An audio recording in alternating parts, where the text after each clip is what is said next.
Hello, hello, hello, hello, hello. Hi, guys. We're gonna finish the final reading of the Jennifer Howell deposition transcripts, and it's not too long. The second volume, it's not as long as the first volume when Elaine was asking her all the questions. Now it's gonna be Camille Vasquez asking the questions, and I hope you guys don't hear my notifications.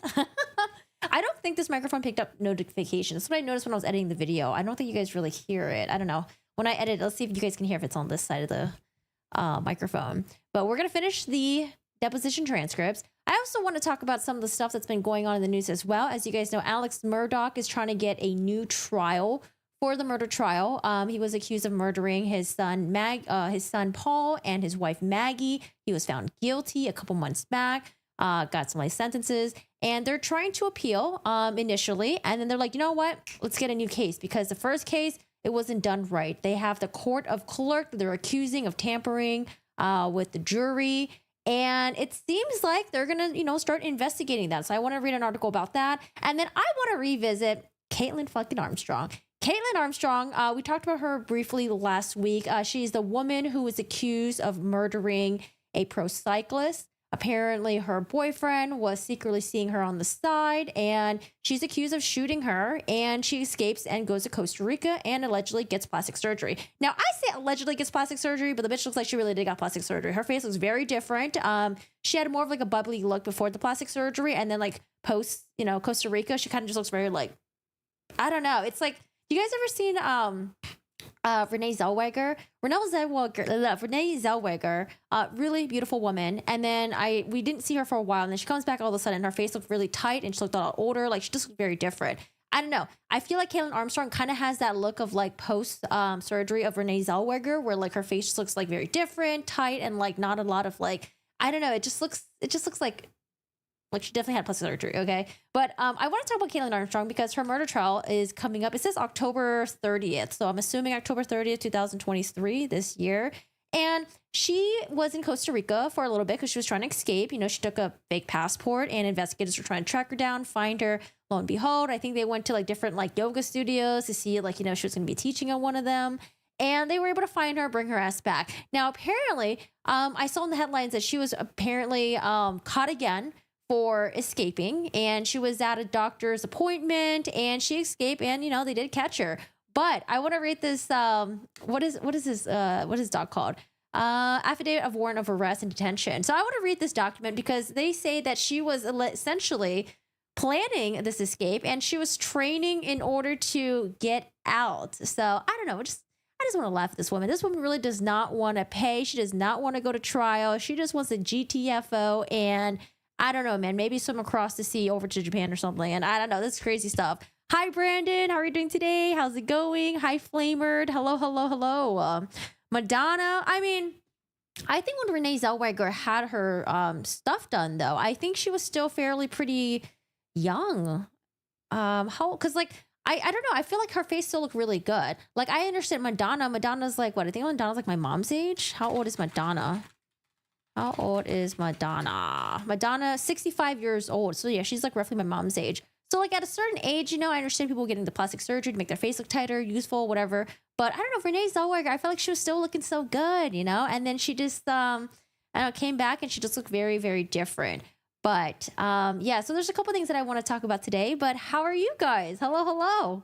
Hope you guys are doing well.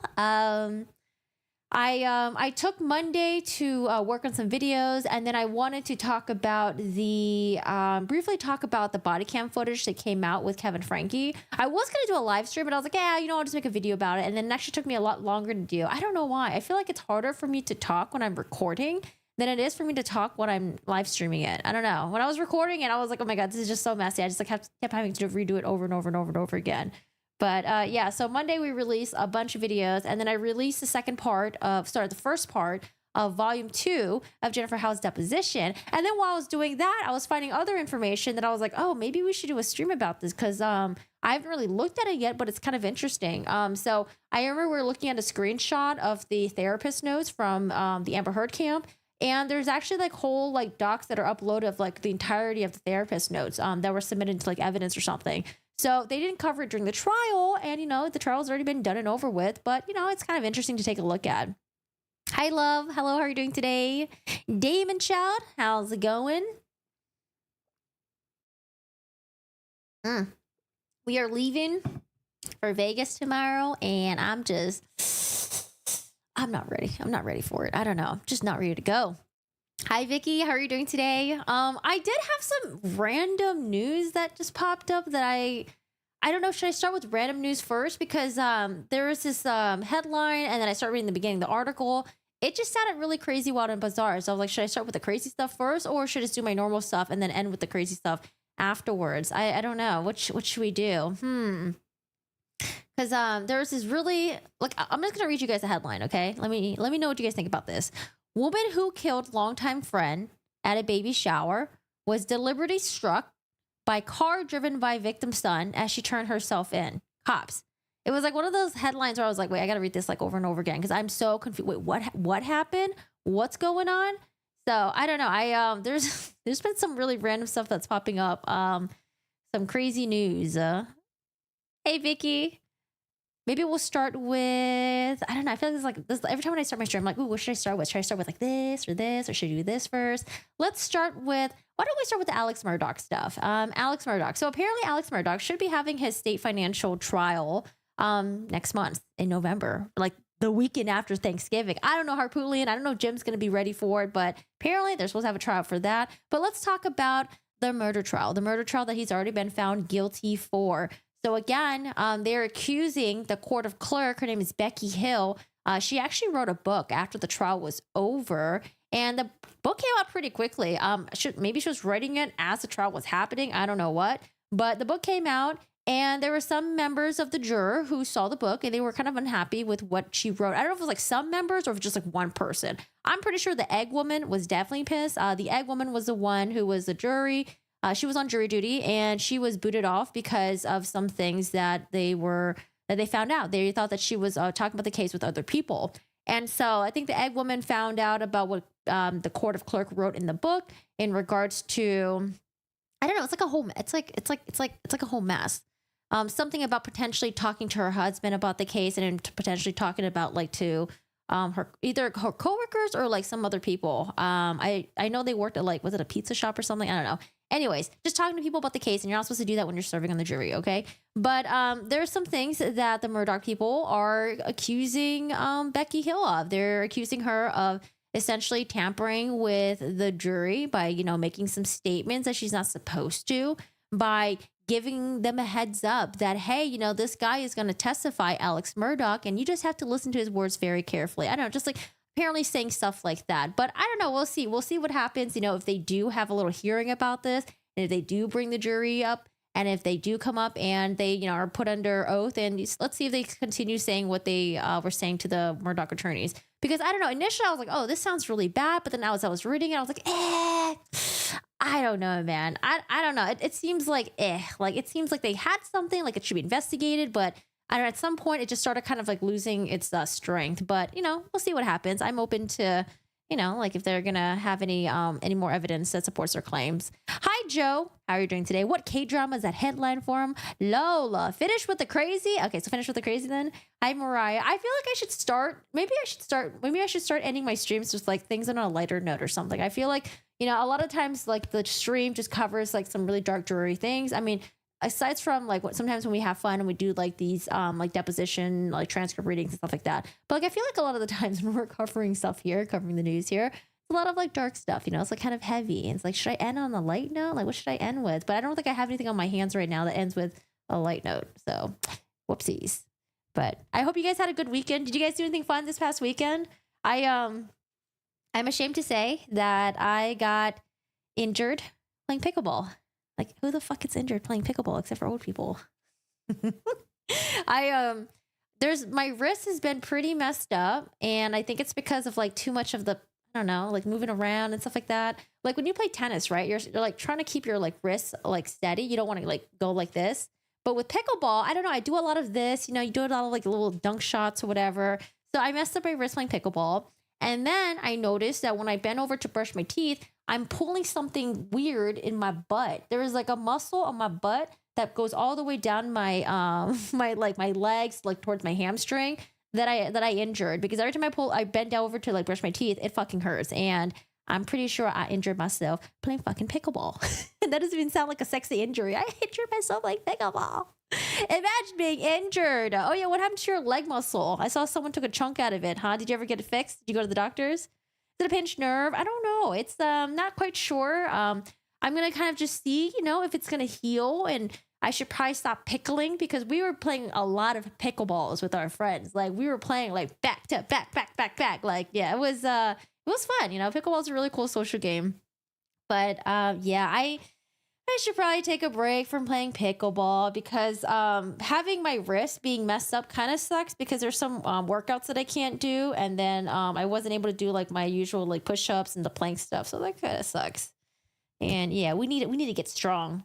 You just rub some dirt on it and then went around my day. I don't know, man. It looked like it was like an indent or something. It looked like you should get that looked at. But yeah, I don't know. Put some ice on it. Maybe it'll get better. All right, y'all. So let's start with the Alex Murdaugh stuff. I'm going to read this article by Court TV. And then also, this is kind of old news, but have you guys seen the text messages from, the OnlyFans model, the one who is accused of murdering her boyfriend? There are these horrible text messages that came out. And honestly, I already thought that her camp already looked pretty bad. There were some security footages of her hitting her boyfriend. There was I think there's already some text messages that are out there that sounded pretty bad. But these are like even more damning messages. Essentially her having previously stabbed him before. So the crazy thing about her case is that her boyfriend was stabbed with a knife. And she claims it was self-defense. But not only that, she also claimed that he was coming at her, but he was like a couple feet away. And she like ninja threw a knife at him. And it landed like, I think right here. Ninja threw a knife right here. Like, I've never really done knife throwing before, but I feel like, I don't think it's easy to actually like, just like, in the movies, like throw the fucking knife and it like lands perfectly in someone's chest. So I don't know. I think they had an expert to go up there and discuss that at one of the hearings that they had. But there were these text messages that came out that showed that she allegedly stabbed him previously. Am I supposed to say allegedly, even though she kind of admitted in the text message? I'm not quite sure, but I'll say allegedly, I guess, to stay safe. But there are text messages where he's like, you stabbed me, it hurts, like I'm nervous, I'm like, I can't, I have anxiety right now. Like, yeah, it's pretty wild. Like, oh my God. Crazy, crazy, crazy, crazy. Hi, Kay. How are you doing today? Hi, Alice. It's funny because I live in Las Vegas. You talk about Las Vegas at least once in your stream. Thanks for the regular shout out. Hi, Alice Ann. How are you doing today? Who's that cutie pie in your picture? Is that your doggo or cat? I can't tell. Who's that cutie pie right there? Hi, Chopper. I think I've heard about this case. Yeah, her name is Courtney Clenny, OnlyFans model, and lived in Miami with her boyfriend in like luxury high-rise apartment. And he was found one day murdered with a knife. But yeah, I want to know, I don't know when her trial is going to happen, but that's going to be a very, very, very, very interesting trial. And if you live in Vegas, you should go watch Robert Tell's, where he goes to trial. Who is Robert Tell's? Yeah, she def stabbed him at least like 2 times prior. Or was it 2 times prior? Hi, Ashley Leith. And had issues with doing things like this to her exes as well. Oh my goodness.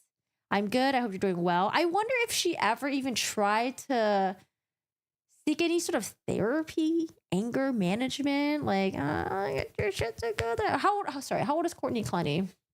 How old is Courtney Clenny? She's still like, she is 26 years old. So when this happened, maybe like 25, 24. Jesus. I mean, I don't know, man. I like stabbing people, that just really takes things to the next level. Like, that's really fucking escalating it. Like, I don't know how you can stab someone and then be like, you know what? I'm good. I don't need therapy. I don't need anger management. I don't need anything. Like, I don't know. That's just crazy to me. But I don't know what the environment that she was, maybe she had a rough childhood. I don't know. Maybe she regularly saw shit like that, and I don't fucking know. I don't know. Fuck her. Anyways, I thought about it, but at least it's going to be a line to get in. Maybe at least one day of trial, and I'll report back. Robert Tells, he's going to represent himself? Oh, but he's a lawyer. Okay, so Robert Tells is a lawyer that's going to self-represent himself this November in a murder case involving a reporter. Lawyer murders reporter. Do they say why? You want to go to the Tupac trial too? Hi, Chris. How are you doing today? How's it going? Okay, sorry. I was super tangent today. I want to talk about the Murdaugh stuff. Let's jump to the Murdaugh stuff. I started talking about the OnlyFans thing. All right, let's do properties. Murdaugh. Okay, so let's see what's going on with the Murdaugh stuff. I don't know. I'm gonna be very fucking sad if they have to do the trial all over again. Okay, like, yes, please investigate the court of clerk. You know, if he did get fucked, then give him a new trial. But dude, it is just so fucking upsetting because for sure, I believe that he did it. And it's just a waste of everyone's time. I don't know, Jesus. But anyways, we'll see what that goes. I mean, it's good for them to investigate this. All right, let's talk about Murdaugh stuff really quick. Just for those of you guys who just joined in, hi, welcome, hello, I'm Corgi. You guys know who I am. If you don't, hi. But we're going to do the Jennifer Howell deposition. We're going to be done reading the deposition transcripts today. But before that, I just want to cover some, just some like cases here and there. And it'll be pretty quick unless I just keep talking a lot. Like a lot. Hi, Sharon. How are you doing today? I had good sleep last night, so I'm in a really good mood. All right, Hampton County. Alex Murdaugh has been awarded his first victory in his first fight for a new trial. The South Carolina Court of Appeals has granted Murdaugh's motion to suspend his appeal of his murder convictions. His case has been remanded back to the circuit court for hearing regarding allegations of jury tampering involving the court of clerk. Wait, the clerk of court. The court of clerk. The clerk of court. The clerk of court. Murdaugh's defense attorney, Dick Harpootlian and Jim Griffin, released the following statement. The recent ruling to stay the appeal and remand the case for hearing on Alex Murdaugh's motions for a new trial is welcome news. We intend to proceed expeditiously and will seek a full-blown evidentiary hearing addressing the serious allegations pertaining to improper jury communications by the clerk of court. Does anyone know if Becky Hill, is she currently on leave right now? Is she currently suspended? Like, what's going on with Becky Hill? I don't know if we heard anything about that. Have we? Murdaugh, 55, is currently serving life without the possibility of parole for the June 7, 2021 murders of his wife, Maggie Murdaugh, and youngest son, Paul Murdaugh. Harpootlian and Griffin announced they were seeking a new trial last month when they filed a motion claiming clerk of court Rebecca Hill instructed jurors to not be misled by evidence presented in Mr. Murdaugh's defense. Oh, that was the exact quote. They also claim Hill told jurors not to be fooled by Mr. Murdaugh's testimony in his own defense. I just can't believe, because, Rebecca Hill, she ain't young. Rebecca Hill looked like she's a little bit older than my mom, maybe a lot older than my mom. And I just can't imagine someone who's been in this, just an elected official and someone who's probably been, in the scene for a while. I just can't imagine that they would just be this dumb to say shit like this to the fucking jurors. I feel like they would know better. I don't know. Is it possible? Yeah, sure. But I just have a hard time believing it, but we'll see what the other jurors say.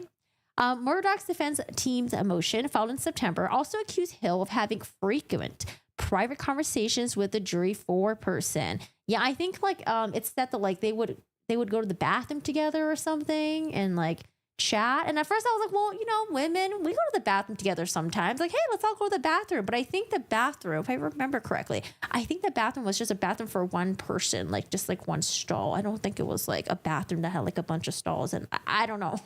If you're just going to the bathroom together and it's just a one occupation bathroom, yeah, that is kind of weird. A little bit weird. Frequently having private conversations with a jury foreperson and fabricating a story to remove a juror she believed might not vote guilty. The motion includes depositions from members of the jury detailing Hill's alleged behavior. I believe we have 2 depositions, and then the other 2, for some reason, they didn't come back to sign it, and they just had Harpootlian's paralegal sign off for them. So I wonder if those other 2 were they really busy and they weren't able to make it, or did they change their mind, or what was happening, or what was going on with that?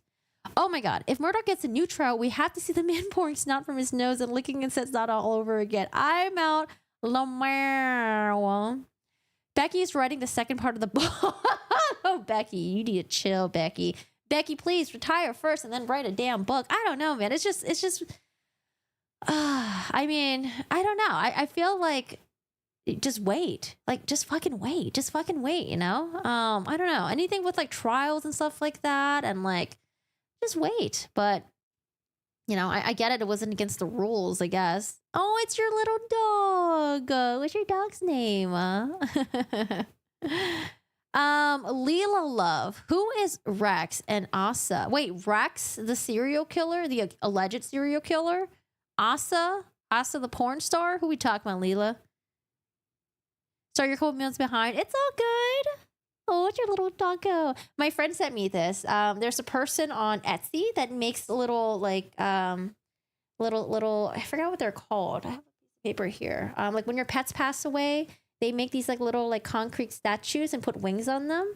So I'm gonna put this in my garden. But it's a little corgi statue and he's got little wings on here. And I actually want to find out if I can paint this. It'd be kind of cool if I can paint this and make it Steve's color, but I don't know. It does say that concrete needs to breathe. So I don't know if I can paint this, but that'd be really cool. Cool if I can paint it. But yeah, my friend got it for me. Shout out to Carol. Carol. Okay, so Murdaugh's, or at this part already, according to Harpootlian and Griffin, Hill was trying to secure herself a book deal and media appearances that would not happen in the event of a mistrial. I think someone from Hill's camp, or it was mentioned by someone, maybe a news reporter, or maybe it was Hill's like book partner. I think they weren't even trying to get a book deal. It seems like it was all self-funded. But I mean, I don't know. Maybe you could still self-fund yourself and then maybe down the road still get a book deal. I'm not really quite sure how that works. But yeah, I just want to point that out.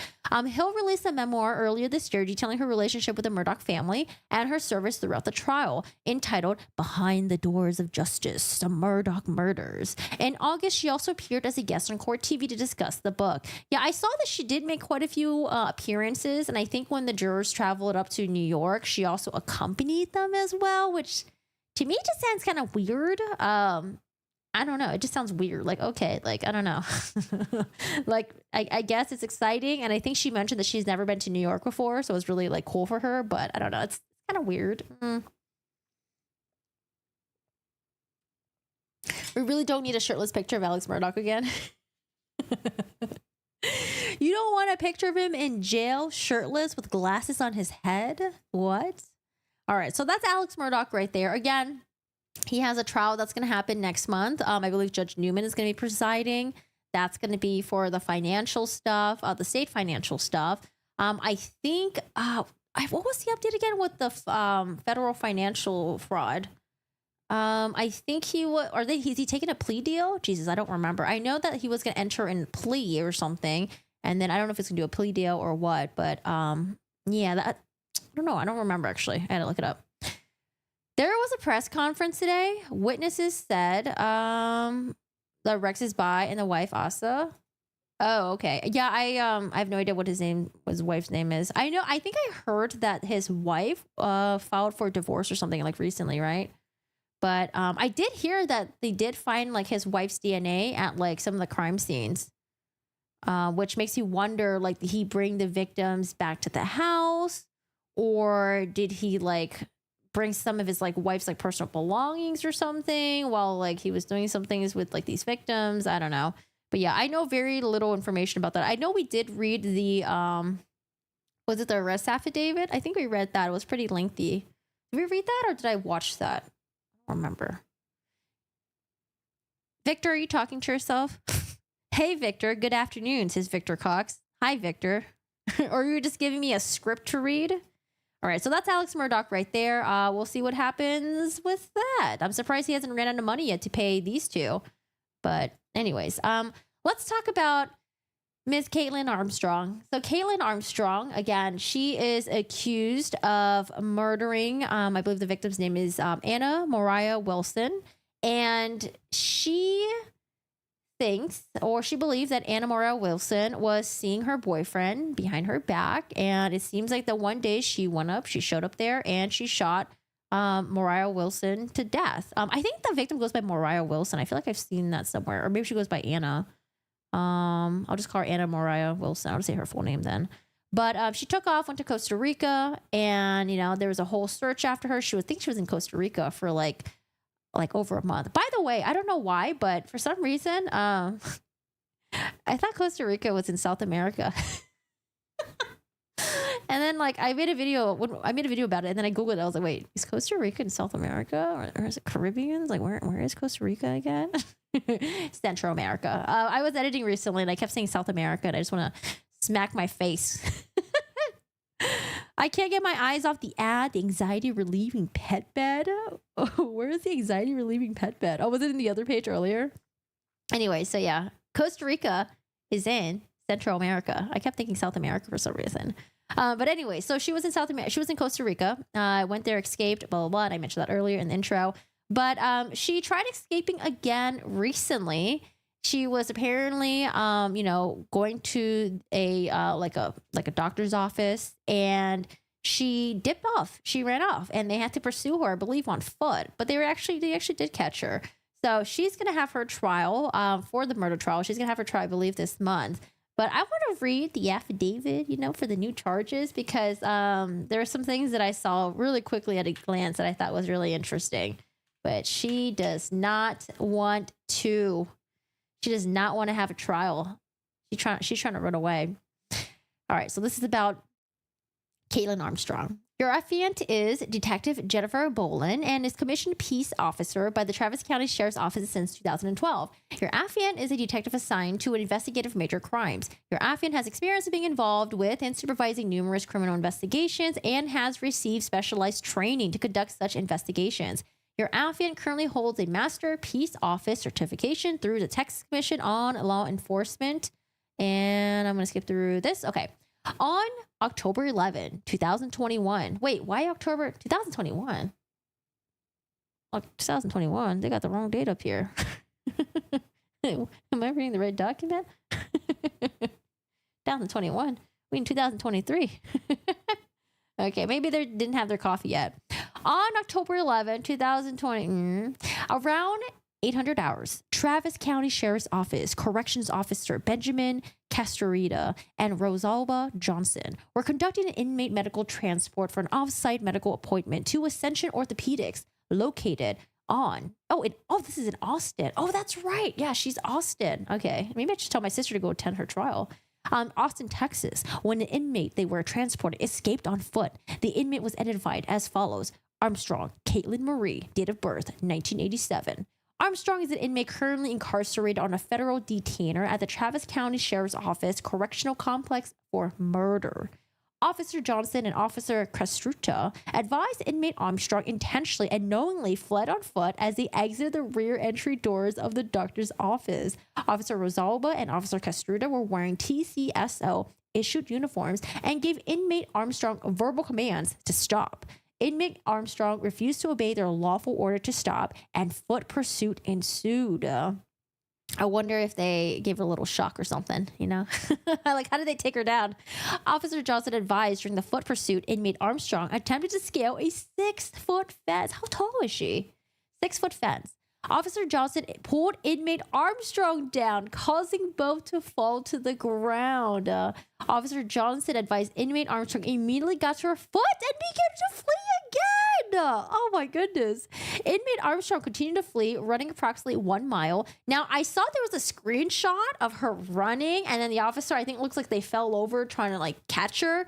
But I wonder if there's a video recording of it out there. If there is, you guys, let me know and link it so we can watch the video. I think it'll be really interesting. All right, so she ran for approximately 1 mile, disregarding the officer's verbal commands and audible sirens from multiple responding units. During the escape, Officer Johnson and Officer Castruta suffered bodily injury to their arms and knees, causing them visible injuries and pain, while they both attempted to capture inmate Armstrong as she fled. During the foot pursuit, officers advised inmate Armstrong removed her county-issued black and white striped uniform pants. Wait, is it really black and white? I feel like we never see the black and white prison uniform anymore. It's always orange or some random ugly ass color. All right, which revealed she was wearing thermal pants underneath in an effort to disguise her appearance as an inmate. How did she get thermal pants? Wait, hold on a second. This isn't Austin. Is it cold in Austin right now, or is it still really fucking hot in Austin? She's wearing thermal pants underneath. Okay. Inmate Armstrong was also able to manipulate her left hand from the hand restraints to assist in her attempted escape. During the investigation of the escape, release the video footage. Video footage from TCCCC was reviewed, which showed inmate Armstrong exercising vigorously throughout the last several months. Inmate Armstrong can be seen running, doing squats and yoga. I mean, I know for sure she already does yoga, but I mean, they're making it seem like she was doing some like training day shit. Like she was, sorry, not training day shit. Like she was training in order to like get her body to be like really physically active. So like if she were to run and dip out, she'd be like. Throughout her day room and recreation time. During the investigation of escape, inmate Armstrong's cell was searched by correctional staff, and a metal pen and dental floss were recovered from her cell. The metal pin had been broken off, providing a solid, thin metal piece that likely can be used to manipulate a handcuff to be removed. I thought that was always something you see in the movies. I didn't know you could still do that in today's day. Like stick a little metal pin in there and then like get yourself out of it. During the investigation of the escape, Outfit received information from correction staff at TCCC that inmate Armstrong had recently utilized an injury complaint to secure an outside medical appointment, as well as a medical request restricting the use of leg restraints. During the recent activity of exercising vigorously and complaints of injury to secure off-site medical appointments and restrictions of leg restraints, Affiant has reason to believe and does believe inmate Armstrong planned to escape the custody. Oh my goodness. Hi, Erica. How are you doing today? Hi, Corgi. I don't understand why they would want another trial for Murdaugh. His sketchy ass ain't getting out either way. He's got like 847 other charges. I don't know. Maybe he thinks he can get off on more charges. We'll see. I mean, I think like the fact that they want to do the murder trial all over again, well, maybe this time the roadside shooting won't come in. Maybe this time the financial fraud stuff won't come in. Maybe this time, Alex Murdaugh won't fucking testify and make a fool out of himself. So I can see why they would want their murder trials all over again. This time I'm sure Jim Griffin's gonna be extra fucking careful to make sure a lot of things that weren't in initially won't come in for the second trial. Hey, what's going on, Rain? How are you doing today? Bye, Alice. I have to work. Okay, have a good one. Forward to watching the rest of the on replay. Have a great day, Corgi and Chad. Bye, Alice. Thanks for popping in. She has seen that one episode of Friends where Ross gets stuck in leather pants. She knows what she's doing. I didn't watch Friends, so I don't know any of these Friends stuff. Texas Penal Code 38.06 states that a person commits escape if the person intentionally or knowingly escapes from the custody when the person is in custody pursuant to a lawful order of a court and when the actor causes bodily injury or harm to affect their escape. Therefore, a find has cause to believe and does believe Caitlin Marie Armstrong committed the offense of escape / causing bodily injury, second degree felony. All right. This happened in Travis County, Texas. Really? News Nation has a video? Let me see. News Nation. What's her name again? Caitlyn Armstrong. Oh my god, hold on a second. Never before seen footage of Caitlyn's escape. Oh my god, look at her. So you can see her sprinting along the fence in the video beforehand. And the police officer runs across. Oh man, did she not play Baldur's Gate? Doesn't she know that this is more like rough terrain? Okay, it's like harder to get through. Across a parking lot. Let's make sure we're running the right video. I think this is where she's trying to scale the fence. I think that is the parking lot. And then afterwards. Okay, what happened afterwards? This one's the one where I feel like we need Benny Hill music. Okay, so she's running. The officer falls over. She's trying to scale the fence. Look at her pants. She does have the black and white on. She runs around. Oh, can we just get a continuous shot? Oh no, poor officer. Yo, she's been training for this. All right, they're looping on this. They're just looping right now. Oh, this is just all looping. Do we have any other footages, any chance? Let's see, I think this is just all a loop. Oh my goodness. This is from 4 days ago. Jeez. What about this one? Do we have any footage here? Same footage.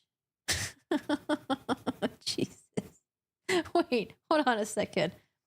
Who's filming? Is this someone else's body cam right now? Who's in the front? Do we have one officer chasing after and the other officer just like sitting there? Or who's Who's filming this? Like, is this someone, like, yeah, what is this coming from? The driver? Body cam? Jesus. This must be like the driver. Maybe the driver's not like a police officer or something. Maybe they're just part of like the transport unit. Jesus.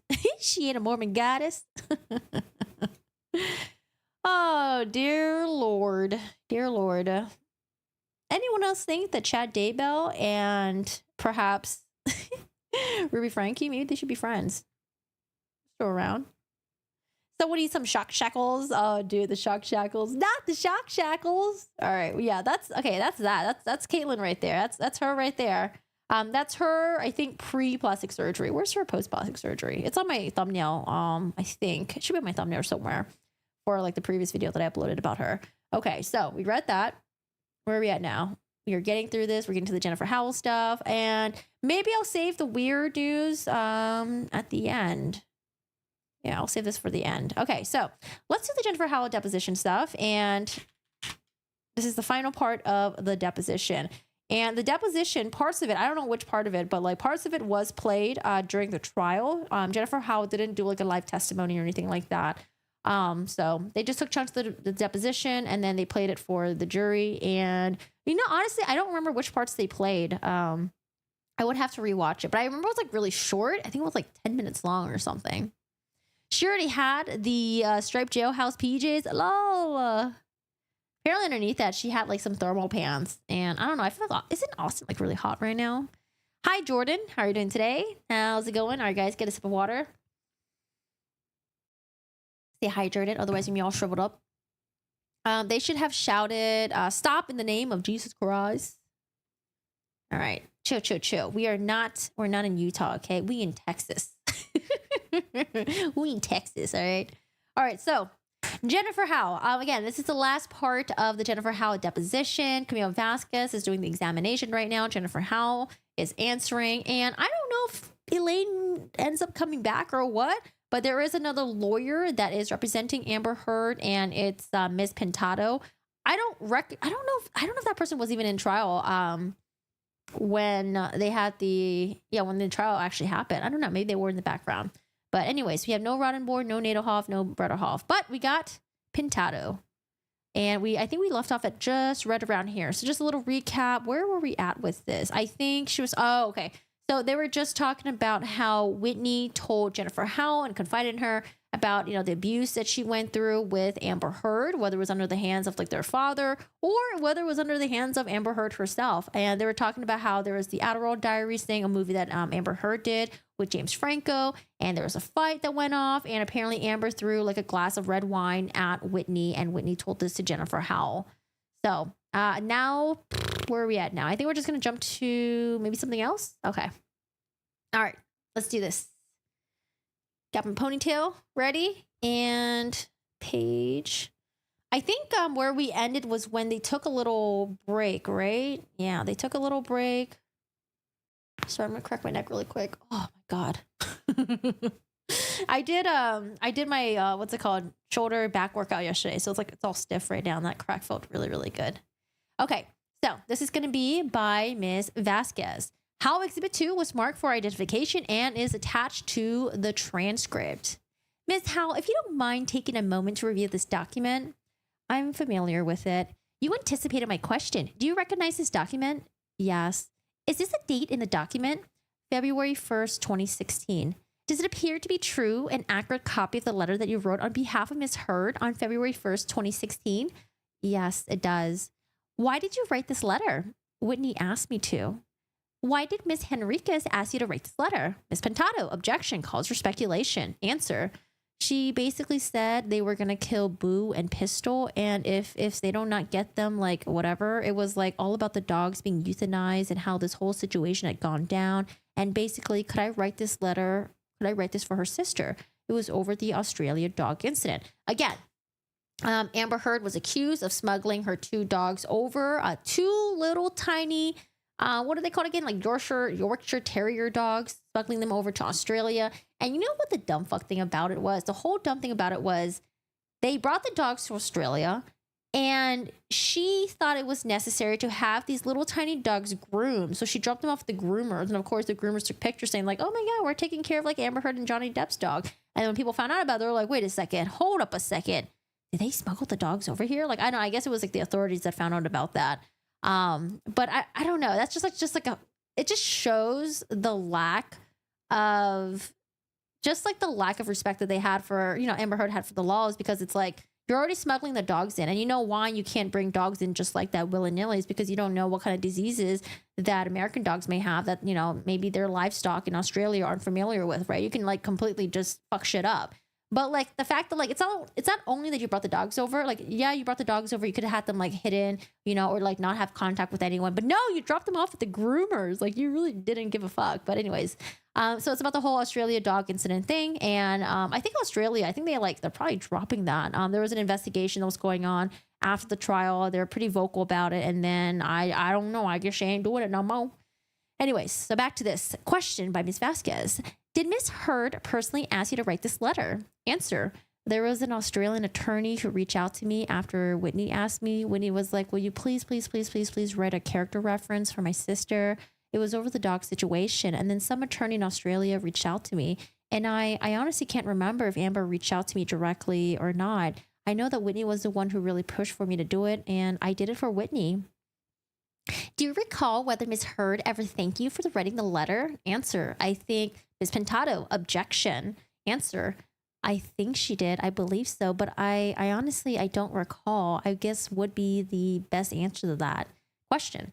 And the attorney that reached out to you was Australian. Did she represent or did he represent you did he represent or did he or she represent to you who she is she I can't this sentence. Okay, hold a second. Let me start over. Blah, blah, blah, blah, blah, blah. Question. And the attorney that reached out to you was Australian. Did he or she represent to you who he or she represented? Answer. I believe he was Ms. Pintado. Objection. Objection vague, calls for hearsay, speculative. Answer. I believe it was a male attorney, if memory serves correct, and he said he represented Amber. How entitled? Yeah, they aren't pursuing that in Australia. She gets with it again. ...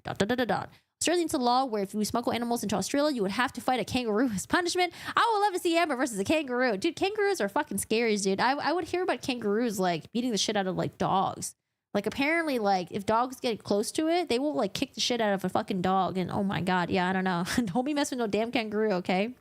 Australian dogs don't get immunized against rabies because we don't have it here. And so it'd be awful if the other dogs of the groomers had been exposed to something like that. Yeah, I just thought it was really crazy. It's like your dogs didn't even need to get groomed. Like if it was like you were bringing your dogs for like medical attention and then like that's what happened, then I get it, like you shouldn't have smuggled them in the first place. But it was to get these dogs groomed. And dogs are like the dogs that she had are like little tiny like little Yorkies, okay? They can just be groomed in the sink. You just put them in the hotel sink. You can just wash the dog like really quickly. Like my brother has a Chihuahua and he just gives a little dog a bath in the sink. Like, I don't know. The fact that she needed to drop them off at the groomer where it would be exposed to other dogs is just like, like, the entitlement. Like you guys said. I saw the video from the last week of kangaroo. The dragging the dog into the water, the outer front bag. Oh my God. Bro, I would have my pepper spray ready. I would fucking go over there and like, dude, gotta get my baby back. Dude, that's so sad. Did the owner end up getting their dog? Wait, how does a kangaroo drag a dog? Like with his hand? Like how? Stick the dog in the pouch? Like how do you do this? The dog was safe. Oh, poor doggo. Yeah, when I walk my dogs, I got my little pepper sprays. I got my stuff, and then because you never know what's gonna happen. You never know. You never know if someone's gonna come up and steal your dog. You never know if like you're gonna get a coyote popping out of nowhere, or there's gonna be another dog that's gonna come up and attack you. Whew, that's a new wrinkle in my brain. Wrinkles are good. You don't want to have smooth brain, do you? Okay. We have question. And did he tell you that he represented Amber in relation to the dog incident in Australia in 2015? Answer, yes. Ms. Pintado, objection. Answer, yes. Ms. Pintado, objection. Hearsay, assumes facts on evidence, calls for speculation and lack of foundation. I wonder if there's a way they can just like say this in short form where it's like objection, HAFNI, or like there's a way to like abbreviate this. I feel like it'd be so much better for them to save their words. But I guess they don't do that in like the legal world. Like objection, HNE, like hearsay, not evidence. calls for speculation. Spec, lack foundation, LOF. I don't know. Dog napping is real. Yeah, I mean, I have corgis. I don't think anyone wants to kidnap a damn corgi, but I used to live in downtown, and there was a freaking Frenchie that got kidnapped, broad daylight. The owner had to give the Frenchie because the guy was literally held at gunpoint. Like, what the fuck? It's like daylight. There's people around. So I don't know, man. Like, crazy, wild. That's why, like, when I see people with like when I see people with pets that look very expensive, like sometimes when you see those animals with like the blue spots and that, you can tell those dogs are like really expensive. But then they're like decked out in like, there was this one dog that lived in my building. It was a Frenchie, and it was like decked out in like chains and like, I don't know. And sometimes you get like the Louis Vuitton like collar. Like, I don't know, man. Like, I mean, it looks cool, I guess, on your dog, but like people might be like, oh, I'm going to fucking steal that shit. You know, I don't know. Put your dog in danger. So I don't know. Just be careful out there. You know, just be careful. Lady Gaga had her 2 dogs stolen too, and they were also Frenchies. So pretty wild. Just be careful. Frenchies are very expensive. Anyways, Ms. Vasquez, thank you. We can bring down this exhibit. Question. When did you first learn that Ms. Heard and Mr. Depp had separated? Ms. Pintado, objection. Leading calls for hearsay. Answer. Honestly, Camille, I don't know. I don't know an exact time frame that I knew that. Question. Fair to say at some point after 2016, or strike that. Fair to say that at some point in 2016, you learned that Ms. Heard and Mr. Depp had separated? Yes. And at some point, did you learn that their separation turned to a divorce? Yes.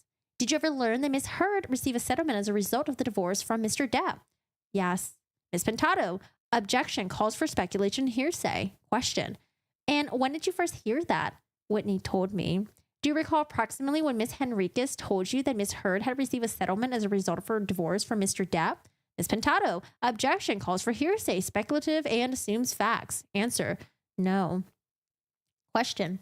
At some point after the divorce of Ms. Heard and Mr. Depp, did you learn that Ms. Heard had pledged to donate the settlement money from her divorce to 2 charities, specifically Children's Hospital Los Angeles and the ACLU?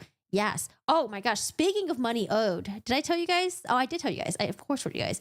But do you guys remember a couple months ago when I told you guys that we got scammed by our family members in Thailand? So essentially, they asked to borrow money. And they're like, you know, it's going to be used for blah, blah, blah. And we're going to pay you back by this date. Da, da, da. They had this like whole thing. We sent them like 4 payments. And they were supposed to pay back in June. But a month before, they called me. And they were like, hey, like, we got your money back. You know, we used it for what we needed to use it for. But we spent it all. And it's like, what? You guys like spent it all? Like, what? We just spent it all? And they were like, well, but we do have like a little bit left. I'm like, okay. But they never told me how much they had left. They never offered to give back what little they had left. And so there was, and then so I think a week went by. And my sister was like, you know, it feels like you guys like stole the money from us. And then they made it into like a huge thing. It was like, oh my God, you guys are calling us thieves, blah, blah, blah, blah. And then like, they never paid us back. They just never paid us back. Like they literally did just steal our money. It's so funny. But anyways, so like I sent them like a payment instruction, like, hey, this is my bank account. You know, this is where you guys make the payments. You know, when you guys get the money, whatever, here it is. And one of them left the group chat. It was the guy, it was the father. He asked me for the money and he left the group chat. Okay. He left the group chat. And I'm like, okay, this pisses me off, but I'm just going to chill the fuck out. You know, it pissed off me, my siblings, because we all put in money together to let them borrow the money. And then so that was back in like June, I think, right? When the money was due. It's October now. It's been a couple of months. And I was like, hey, like I haven't heard from you guys. You guys haven't reached out to us, you know, saying if you're going to plan on paying us back or make a payment plan, or I haven't even received any money in my bank account, like nothing.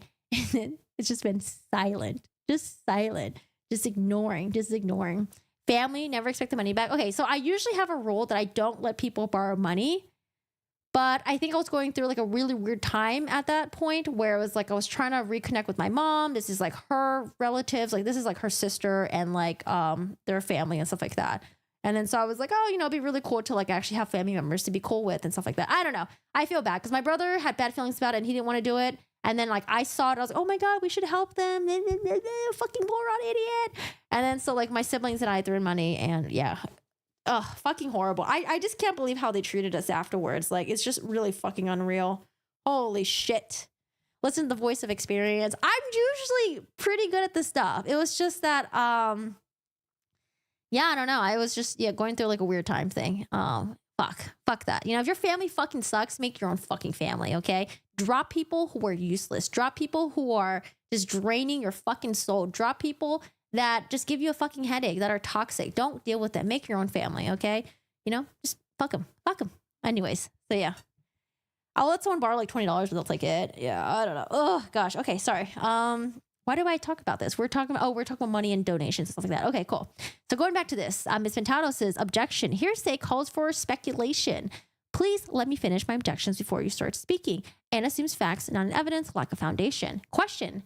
When did you come to learn that Ms. Heard intended donations to the Children's Hospital of Los Angeles and the ACLU? Objection calls for hearsay. Answer. I believe everyone in the office found out before I did because they were just shocked. I found out from the office, I guess. I'm assuming it had become public knowledge at that point that she made the pledge because I was told by my people in the office, have you seen that she's giving money to 2 charities that are not the Art of Elysium after all the years of working with the Art of Elysium? Question. Did you separate and apart from the people in the office informing you about the Ms. Heard's intended donations? Did you independently learn of Ms. Heard's pledge? Blah, blah, I can't read. Start over. Did you separate and apart from the people in your office informing you about Ms. Heard's intended donations? Did you independently learn of Ms. Heard's pledge to the Children's Hospital of Los Angeles and the ACLU? Ms. Pintado, objection, calls for hearsay, speculative, and assumes facts. That is true, 100%, 100%. I only lend my good wishes. That's it. Family who loves you and respects you. Oh, hi, David. How are you doing today? Answer. Camille, I'm not sure. I'm not sure what you mean there. Oh, so I want to bring this up too. They're from Thailand. Not only during this time when we were lending them money, okay, we gave them money. Not only that, when I was just like, oh, hey, because we're visiting Thailand last year, right? I was like, oh, hey, do you guys want me to bring anything to you guys, like from the US? Like, in my head, I'm thinking like, oh, like some really cool snacks, that we have here, some like chips, whatever. Do you know what they fucking sent me? They fucking sent me screenshots of Dior wallets, Dior shoes, Dior blah, blah, blah, blah. They're asking me for all these designer shit. Meanwhile, they were telling me that they couldn't really afford to like eat. But mind you, like, I don't know, man, these people are just fucking nut job fucking crazy. Like, oh my God, fuck them. They live in a really nice house. I thought that their kids were teenagers, and in Thailand, you pay for the kids' education. Otherwise, they go to shitty schools, right? But mind you, their kids were not young kids. I thought they were like 12 or 11 years old because my mom was like, yeah, they're like really young. My mom didn't know fucking shit about her fucking nieces. I came to find out that these girls are in college. They can both fucking work, but they don't want to work. They don't want to work. They don't want to help their family out. They're both in college. They're sending me requests to get like Dior purses, Dior wallet, Louis Vuitton this, Gucci that. And I'm like, wait a second. I thought you guys are like struggling with like buying food right now. Like, why is your priority like designer items? Like, oh my fucking God. That should have been my fucking sign right there. That should have been my sign right there. I don't know. And then asking us for like iPhones and I'm like, and mind you, they're not like dirt poor like people in Thailand. They live in a really nice house, have a beautiful English garden out front, and they live in a gated community.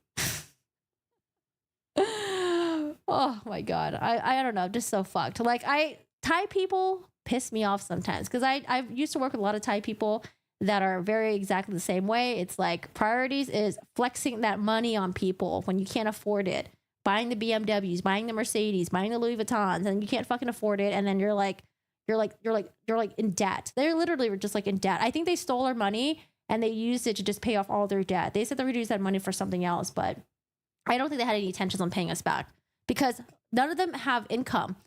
They refuse to work because it's like beneath them. Like my aunt would say that like, oh, she wanted to clean houses and stuff like that. She was like, oh, I wanted to clean houses. I want to do this. And then like she didn't want to because, she didn't want to be seen as like a housekeeper. Or I'm like, who fucking cares? And then the uncle, he doesn't want to work or like, he only wants to find jobs that are like not beneath him. I'm like, dude, go to fucking 7-Eleven. Go work at 7-Eleven or something. Go work as a taxi driver. There's nothing wrong with that. You're fucking making money. I don't know. I guess it's beneath them. But anyways, fuck them. Brandon, thank you so much for the $2. Doggy snack fun. Oh, Cheryl says thank you. Cheryl says he's beneath me right now. He says thank you. I don't know if you can see his. I don't know if you can see his butt, but he's like right here, right there. Yeah, no, they do. They absolutely do. They're just like, oh my god, Americans are rich. They don't need this money. And I'm like, no, we like saved our money, and then you guys like literally just like fucking stole it. I don't know. It's so fucking scummy. So fucking annoying. And not only that, but like we didn't buy them like Gucci and all that stuff. Like I think my mom just took us to the outlet, and then we just bought like Coach stuff, which I still think was really fucking stupid. Like I don't know. It's like you don't need designer stuff if you're like saying you're struggling to afford to get food or whatever. Which I don't know if I even buy that. But anyways, Jesus. Where was I before I went off this tangent? Okay. Question. Let me make more clear. At some point, did you read a statement released on behalf of Ms. Heard or by Ms. Heard indicating that she was pledging the money from her divorce settlement to two charities, CHLA and the ACLU? Answer. Yes, I. Objection. Leads calling for hearsay. Go ahead. Answer. I did. Yes. Question. Did you reach out to Ms. Heard once you learned that she intended to pledge divorce settlement to Children's Hospital Los Angeles and the ACLU? Answer. I believe Ms. Pintado. Objection. Sorry. Objection. Assumes facts. The witness. Oh, Dweezil, thank you so much for the 50. Thank you. We buying snack for the dog. We do. We do need to buy more snacks for the dogs. I got him like these little Dento bones that he's been liking. And every time I give him a snack, I do like a little like a treasure hunt thing. So like I'll hide it like somewhere, and then I'll release him, and he'll like try to find it. It's super cute. But yeah, thanks guys. I appreciate it. Ms. Pintado, that was my fault. The witness, it's just always a natural reaction to respond. So I do not mean to step on your toes. I'm sorry. Ms. Pintado says it's fine. Don't worry. Answer. I do not know if I reach out to Amber, probably, but I reached out to Jody Gottlieb. I know I reached out to Jody, I believe, first before I probably reached out to Amber, or I could be wrong about that, but I definitely reached out to Jody Gottlieb. I think I have that in writing, and I'm not sure how I communicated with Amber. Question. Who is Jody Gottlieb? Answer. Amber's publicist. Question. Why did you reach out to Ms. Heard's publicist, Jody Gottlieb? Answer. They had contacted me about using quotes, I believe, from the letter you showed me. They were pulling that and using those press statements, and they asked me if they could do that. So they're running press statements with quotes from that letter. Question. And the letter that you're referring to is this letter that, I'm sorry, let me just finish my question. That way Cassidy can have a clear record. The letter that you're referring to is the character reference letter that you wrote on behalf of Ms. Heard. Objection. Hearsay. Lack of foundation. Answer. Yes. Question. So is it your testimony that Miss Jody... Why do I keep saying Miss Jody? Yeah, isn't Jody Gottlieb the one that they accused of fabricating the whole story during like the May 2016 thing? And like getting everyone's story straight and then going to the press and then getting the TRO. Was that all Jody Gottlieb's doing? I feel like I remember that name. Question. So is it your testimony that Jody Gottlieb actually contacted you to be able to use the quotes from the letter that you wrote on behalf of Ms. Heard? Ms. Pintado. Objection. Hearsay. Leading. Assumes facts. Answer. Yes, that's how Jody originally contacted me, and that's why I reached out to her when this came out. Question. And what were you hoping to accomplish when you reached out to Ms. Gottlieb about the donation Ms. Heard said she was going to make to ACLU and CHLA? Objection. Leading. Answer. I just was, again, her only interaction with Children's Hospital Los Angeles had been volunteering with us. So they kept reaching out to me like, hey, can we pull this quote? Can we pull this? Using us in the press, basically utilizing the organization and press for their own needs. And then when we were publicly found out that, wow, you're giving to two charities that we never even knew you were associated with. Oh, damn, get them. I just asked Jody, I'm like, it just seems a little bit odd, the whole thing.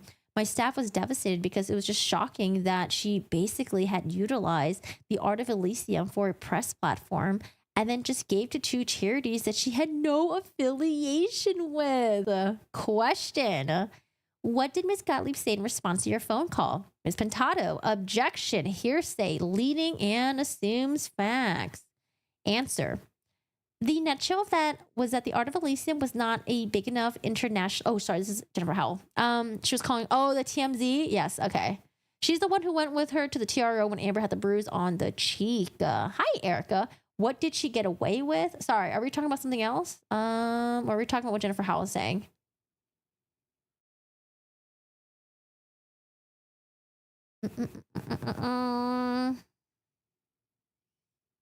I wasn't sure if you're talking about like a statement that we were talking about earlier in the stream, or if you're talking about or if you're talking about what we're covering right now. Sorry. Sometimes you need to slow down. Okay. What did Gottlieb say in response to the phone call? Answer. The nutshell of that was that the Art of Elysium was not a big enough internationally recognized organization to help with the press conference. Oh my God. Are there emails? Can we get the emails? Or what was this on? What's the phone? Oh, it was a phone call. Damn it. Jesus. Imagine saying that. Like, oh, I'm so sorry. Like, you're a little charity, just like not big enough for us to use because we're trying to like boast Amber's image in the press conference. Question. Do you recall having a conversation with Ms. Heard about her intended donations to CHLA and the ACLU? Answer. I spoke to her at some point. I was just like, Amber, you've got to understand, like my staff's shocked. Like, this is shocking. And she said the attorney and the publicist had advised her to not give to us, to give to bigger organizations. I don't know if I believe that. I don't know. And basically, I'll get you somewhere down the line. I'll get you some. I was like, it's not about the donations. It's just about how it's been handled. Like, I never expected money to come to us. I didn't even know she was giving to charity. There was never an expectation of that. It was she could have picked up the phone, called, and said, there's about to be a press announcement. It's going to go to 2 other charities. Here's why. You guys are a small organization. It could have been handled differently, was what I was upset about. There was never an expectation of us receiving that money. That's true. The bigger organization, like Amber's own pocket. But no. It's because Johnny Depp was suing her. That's why she ended up not donating. Don't you remember that, Ray? Okay. And in fact, whenever I found out about it, both Whitney and Tosh Sanchez, now Natasha Brooks, told me that she was not giving any money to charity. It was all smoke and mirrors. So I was told very shortly after this announcement, both Whitney and Tosh said that she never oh my God, no way. Both Tosh and Whitney said that she never planned on giving it to charity. No way. Does she have email proof of this? Like, oh, come on. I need some proof. Jesus, this is some bombshells. Ms. Pintado, I'd like to move to strike the last portion of the testimony on basis of hearsay and non-responsive. Go ahead. Question. And just to be really clear, your testimony is that you were fine with the donations being made to CHLA and the ACLU. Your problem with it was that Ms. Heard did not speak with you ahead of the press announcement. Fair? Answer. Fair. Objection leading. The witness. I'm so sorry. I did not mean to keep stepping on your objections. I'm so sorry. Question. Sometime hereafter, did the Art of Elysium end up receiving a check from Ms. Heard, a donation? Ms. Pintado. Objection leading. Answer. We received an anonymous donation made on behalf or in honor. I don't have the check in front of, of Ms. Heard. It was not from Ms. Heard. It was from an anonymous donation on behalf of Ms. Heard. Question. And how do you know that donation was not made by Ms. Heard? Ms. Pintado. Objection. Calls for speculation and hearsay. Answer. There was a letter in the envelope. I think I submitted to the check copy, but my COO had the letter. And I was also, again, told by both Whitney and Tosh Brooks that the donation came from Elon Musk. Question. How much was this donation for? $250,000. And when did the Art of Elysium accept the donation? And did the Art of Elysium accept the donation? Answer. Yes, it was a very generous anonymous donation. It was all treated as an anonymous, it was treated as all done, and it was treated as all anonymous donations are. Question. And how are the anonymous donations treated? Answer. A letter was sent to the company. I can't remember what, I don't have the copy in front of me. I know that I gave it to you guys, but whoever the check was from that said the anonymous donation, it was like from a fund or something. We sent them a letter and like, thank you for your generous donation, blah, blah, blah, blah. We appreciate it. Acknowledges anonymous donation to whoever sent the check. So we don't know who that person was from. We send it back to like the company who issued the check. Question. And was that donation, strike that, may I please have Exhibit 3 pulled up? Stand by. And just for the record, this is base stamp depp 20743 through 20933. Ms. Howell, if I could please have you, or actually I'll have, so as to not cause some issues, I'll have Catherine, if you don't mind scrolling down to page 5. Ms. Howell, do you recognize this check as the check that the Art of Elysium received on behalf of Ms. Heard for the donation, an anonymous donation of $250,000? Yes, yes. I believe you testified previously that you understood that the anonymous donor was Elon Musk. Is that true? Yes. Objection. Calls for hearsay and speculation. Who did you learn? Who told you that the anonymous donation to the Art of Elysium for $250,000 was made on behalf of Ms. Heard was made by Elon Musk? Objection. Calls for hearsay, speculation, lack of foundation. Answer. Tosh Sanchez and Whitney Heard. Ms. Vasquez. Thank you. We can bring down the exhibit. Ms. Howell, did you know Paige Heard, Whitney and Amber Heard's mother? I did. How many times did you interact with Ms. Paige Heard in person? Objection. It seems facts. A handful of times, I would say. When was the last time you saw Paige Heard in person? Going to see Hunter after he was born. It was like in February that year. I believe it was February 2018 when I went to see Whitney. I went to meet Hunter for the first time, her son, and Paige was there. Was Amber Heard there? Amber was not. So besides Paige Heard, who else was at the residence? When I got there, it was Whitney and the baby, Hunter, and Paige when I got there. Gavin, her husband, he may have been asleep when I got there, or he came in later. Like he joined us at some point, but I'm not sure if he was out of the house or if he was just napping whenever I got there. Did you discuss Miss Heard during the visit? I did not. Yes, I did not. Yes, they did. Wait, what?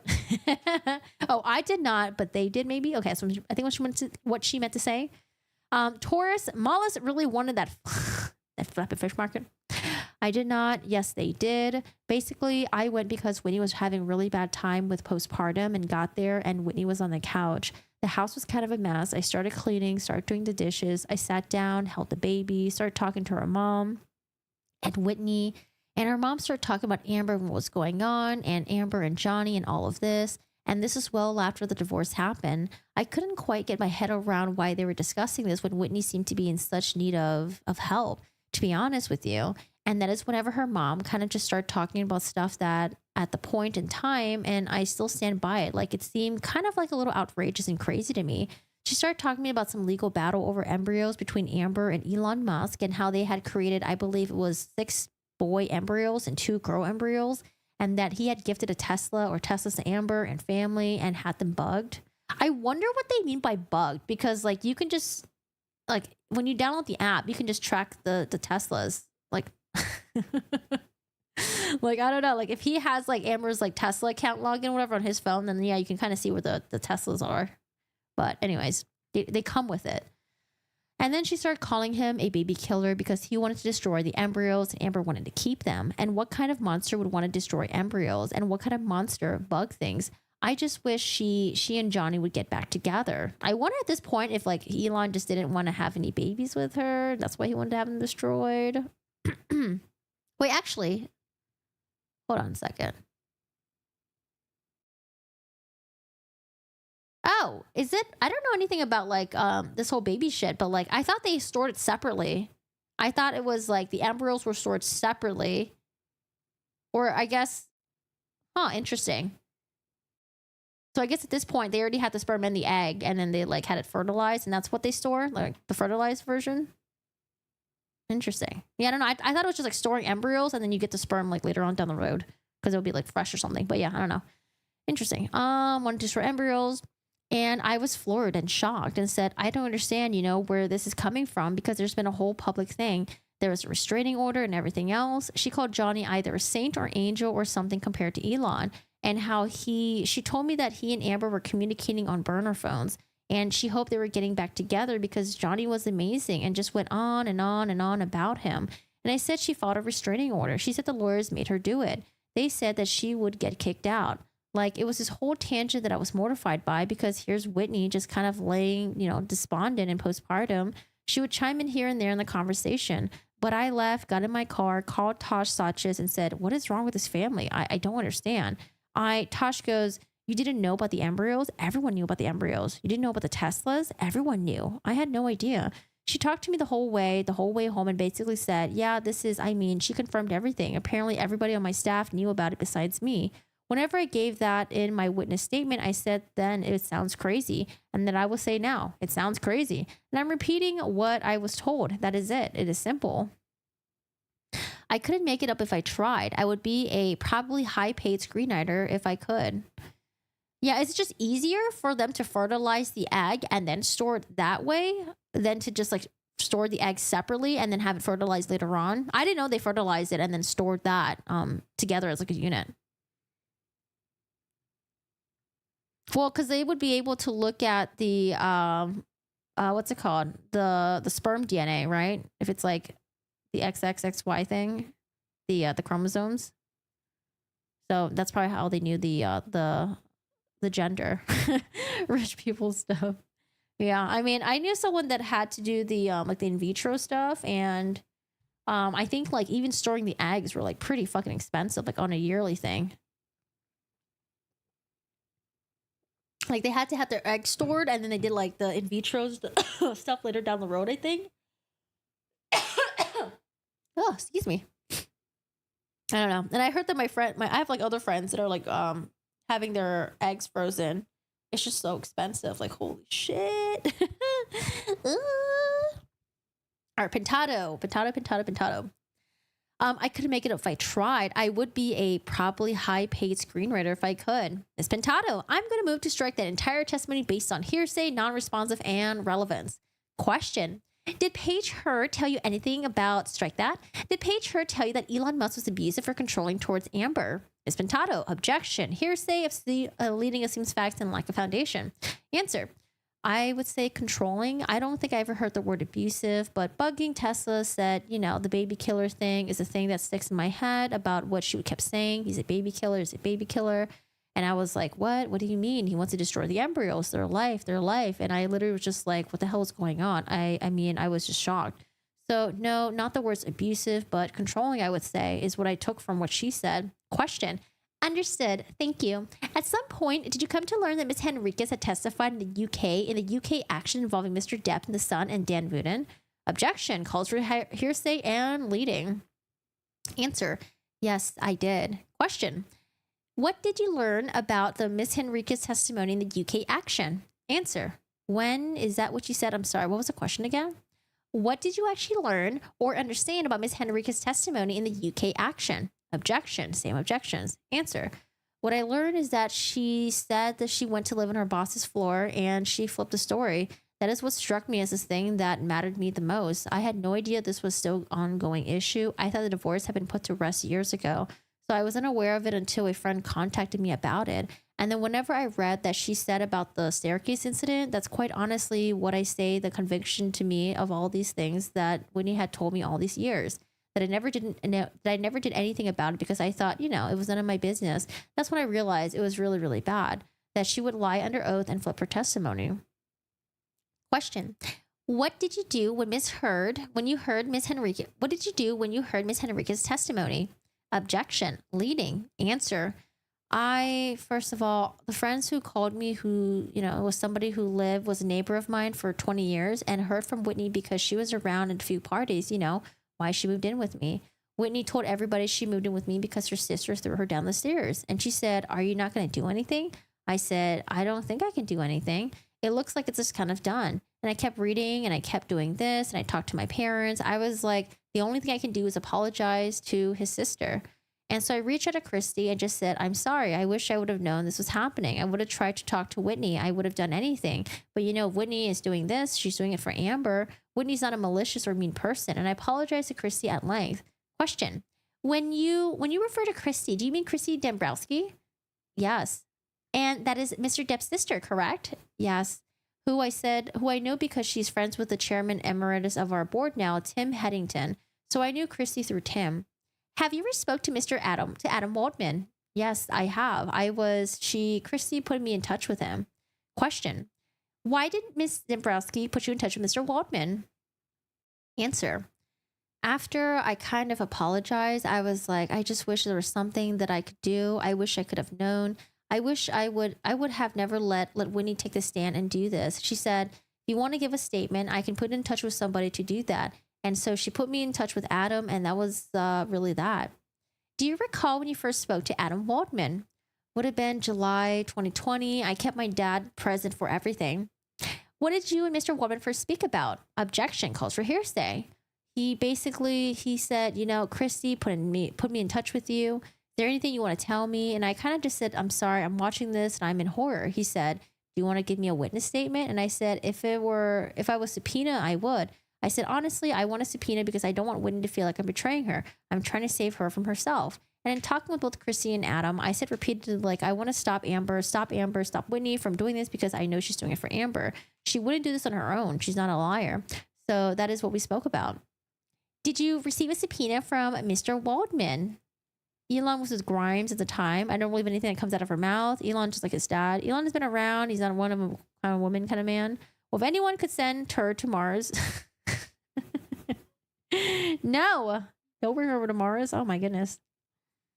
Question. Did you receive a subpoena from Mr. Waldman? Answer. Yes, I received an email. And I said 2 subpoenas. To be clear, I think it just came through twice. I think it's the same email with the same attachment. For some reason, it came through twice. If I could have Exhibit 3 brought up again. Ms. Howell, if you could please review this document. I'm going to be very honest with you. I'm having problems seeing it. Oh, yeah, I can see it now. That's fine. I went to the eye doctor yesterday and they're getting me new prescriptions for my glasses because I'm going blinder by the day. Ms. Howell, do you recognize this document? And I'll give you a moment to review it. Yeah, I do. I think I gave it to y'all. Yeah. And may I have you slowly scroll down so the witness is able to review the document. And for the record, this is a document that's been Bates stamped depp 20752 through 20755. Pintado. Camille, are you saying that this is just a declaration? Is that the Bates range? Or just to clarify, the entirety of the document, I believe this was a different Bates range. Ms. Vasquez, correct. Question, Ms. Howell, answer, yes. Is that your signature at the bottom of the Bates 3, a Bates stamp depp 20755? It is. And is this document 3 pages? Is it true and an accurate copy of the declaration submitted in the Virginia action signed on July 26, 2020? Answer, yes. And does this declaration reflect true and accurate statement? I think the declaration was what we all got our hands on and we read it before she actually testified. Answer, yes. Question. Hi, Paris. Hello. Are you doing today? We can fertilize Mars. That'd be the worst kind of alien invaders. Question. Were you ever strike that? Were you at all influenced by your conversation with Ms. Dombrowski? And I'm going to strike that. I'm going to interject a belated objection to the line of questioning that is hearsay within this document by Ms. Pintado. All right, back to Camille Vasquez. Did you draft this declaration, Ms. Howell, in the format it's in, or question. Did you draft fair? That's a fair question. Did you draft the words that are contained in the declaration? I believe if I'm not mistaken, I sent a Word document, which is kind of like what we spoke about on the phone. I think I sent a Word document and then it was formatted for me. I actually thought you guys formatted. I thought maybe it was sent to you guys to format it, but I could be wrong. Question. Who did you send the Word document to? I think I sent it to Adam. If I'm not mistaken, I know that we went back and forth to make sure it was all accurate. So I think I sent it to him. But for some reason, I thought that it was sent to you guys as well. But I don't know why I thought that. I thought that you guys had ultimately done the format for it, but I could be wrong. Question. The words, though, contained in the declaration, are they your words? Answer. Yes. And is it true and accurate? Yes. Ms. Pintado, objection. Objection again. Question. Did Mr. Waldman in any way change his declaration? Answer. Outside of the legal format of it, no. I would never know how to put that heading in on or the numbers, but outside of that, no. Question. So when you signed this declaration in July of 2020, I assume you read it? Yes. Before signing it? Yes. And not only did I read it before signing it, I was at my parents' house. And as I said, I kept my dad kind of present for everything. Hello, I finally caught you live. Hello, Harmless RN. How's it going? How are you doing today? Jennifer deserves such a huge apology from Whitney and Amber as well. She ain't getting it. She ain't getting it. Being put through all this shit just because she is good, honest person who cares about Whitney and he cares about the truth. I seriously doubt she's ever going to get it, especially not from Amber. I think she'd be a great lab rat for the brain chip that they're working on. Wait, what's the brain chip? The one that can do with better brain that worm can do with better brain functioning. Oh, that woman. I have my chat like smaller and slimmer. So sometimes your guys' chat gets cut off by this stupid, ginormous heart-shaped thing that I wish I can fucking get rid of. Like, what is this heart thing? Make it go away. I don't want it on my stream. Get rid of it. No, it's just like in the way. It's so annoying. Ugh, YouTube. Okay. She responded that yes, she was at the parents' house. I kept my dad kind of present for everything because truthfully, until this, I didn't know you ever need an attorney as a witness. So I had my dad be present and be ears on everything for me. And he drove me before I signed this document, before I agreed to sign the document, before I said to Adam, I was like, I just need a second to think about this because I love Whitney dearly and I'm doing this to kind of like save her from herself. I just need a second to think about it. So he's like, take as long as you want. He and Christy truly could not have been more respectful to me in any way. Neither one of them encouraged or pushed me in any way to do this. And my dad drove me to Mobile, Alabama airport, and I called Tosh Sanchez, Natasha Brooks from the airport and said, that's Whitney's best friend. They met while they worked at the Art of Elysium. I called Tosh and I said, hey, I need you to know something. I'm aware of what's going on in the UK trial. I'm going to give a statement. And she told me in her own words, not me, she came up with these words herself, that Amber had drugged Whitney to the UK to perjure herself on the stand and told me that Amber did not even need to be a witness in the UK trial, that she was doing to hold a press conference for herself, and it was all about self-promotion. And she tore Whitney away from her baby and husband to have her lie on the stand and said that Whitney was throwing up and losing clumps of hairs because she was so stressed out about it. Tosh started crying and said, I just don't want Whitney to go to jail. I just don't want Whitney to go to jail. That's the point that I said to Tosh. Tosh is a huge problem. She's lying in a different country under oath for her sister. This is bad. Tosh knew that I had not signed the declaration. I told Tosh that. I said, I've not signed the declaration yet, but the only way she can stop by is coming up with the truth. Like, this is a big deal, or so I thought. To lie under oath is a pretty big deal. So Tosh is the reason I signed it. Tosh Brooks is the reason I moved forward and signed this. This was my conversation with her at the Mobile, Alabama airport. Ms. Pentado, I'll move to strike that line of testimony on basis of hearsay and relevance. Question. Ms. Howell, before you signed this declaration, you read it and made the insured and it was accurate. Yes? I did, yes. Okay. And when you reviewed this declaration, was it in the format that is presented to you currently? Honestly, I don't recall. I'm going with yes, but I don't know for certain. Sorry, let me just make some notes really quick. So when I edit this, it won't be so hard. These are our schedules. Let's see. Tosh, lie under perjure. Okay, trial. These are just my notes. No. I'm getting kind of hungry, actually. Oh, God. I kind of feel like Whitney is in it as much as Dirt. I mean, how many times are you going to go up to the stand and keep lying, right? Yikes. I love the idea of using her to see if interplanetary space flight is safe for humans. At least I'm slimmer somewhere, lol. If we get invaded, we send Amber down to take them. She's an Earth. Internet's a playground. I kind of feel like Winnie's in it. Hopefully we can weaponize it for a greater good. All right, guys. Y'all are just shit talking right now. All right, question. You confirmed that on page 3 of this declaration, that's your signature, correct? Yes. So yes, I signed. That is my signature. Thank you. We can put this down this exhibit. On or about July 26, 2020, did you receive a communication from Whitney Henriquez? I did. Objection. Calls for hearsay. How did Ms. Henriquez contact you? Via text. If I could just please have Exhibit 6 brought up. And for the record, this is Bates stamps, da-da-da-da-da. Ms. Howe, do you recognize this document? I do. And what is it? A text from Whitney or exchange? Did you produce this document in a response to a subpoena? I did. I'm sorry, I keep laughing at the picture. It's my little puppy right there. It's cute. Question. I'll agree with you with that. I'll agree with you. That's a cute puppy. So cute. And I love Whitney. I mean, like, that is the back in the good days where it breaks my heart. Ms. Vasquez. And if we could scroll down to July 26th. Ms. Howell, is this a text message that you received from Whitney Henriquez on July 26th at 3:31 a.m.?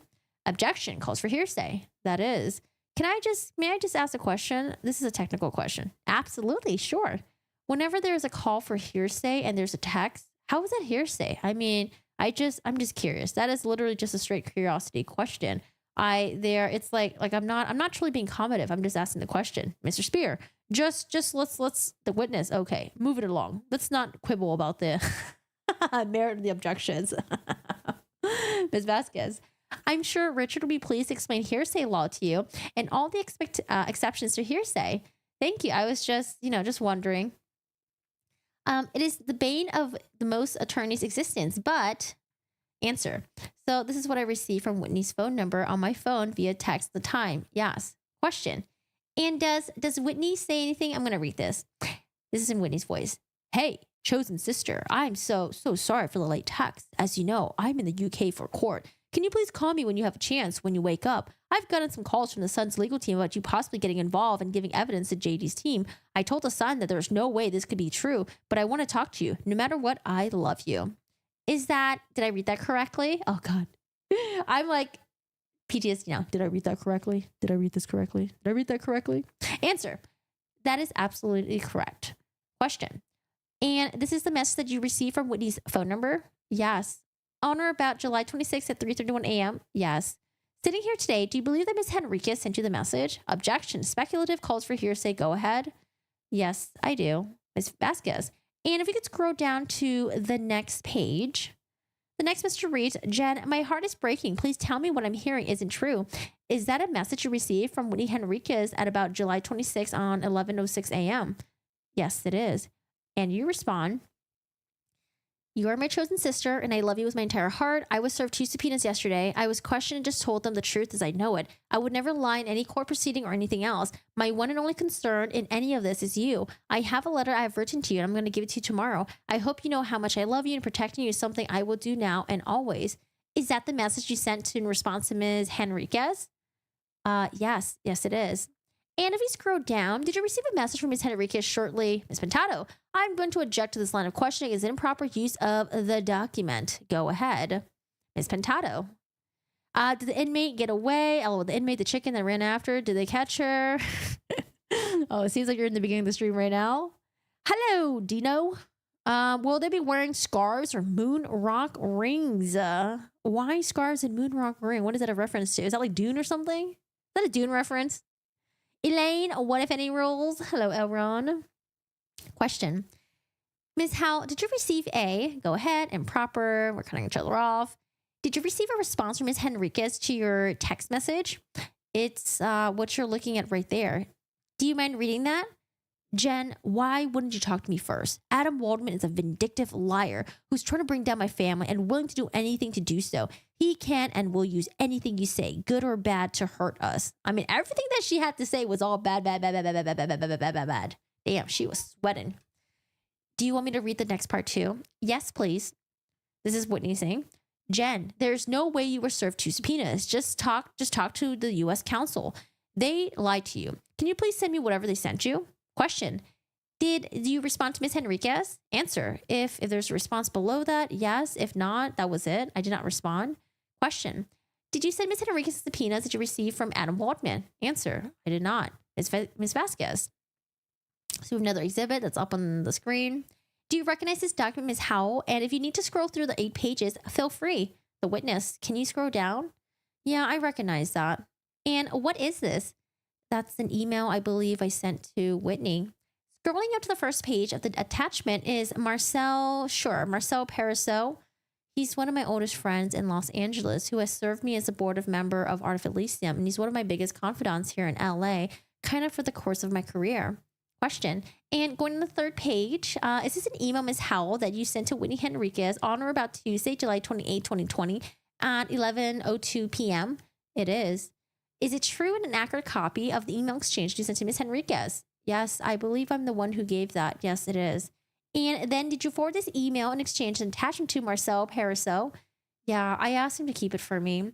Why did you send this email and letter to Ms. Henriquez? Because I struggled very much with with what to do with that situation. That I love someone who I know is doing something very wrong, and I know that they're doing it because they're trying to protect their sister. And I'm trying to protect her, and I'm trying to get her to wake up and do the right thing, which is tell the truth. It's the only thing that can help everybody involved in this case. Question. Did you receive a response from Ms. Henriquez? Answer. I don't believe she responded to this. I would have given it if she did. So if it's not there, she didn't. Question.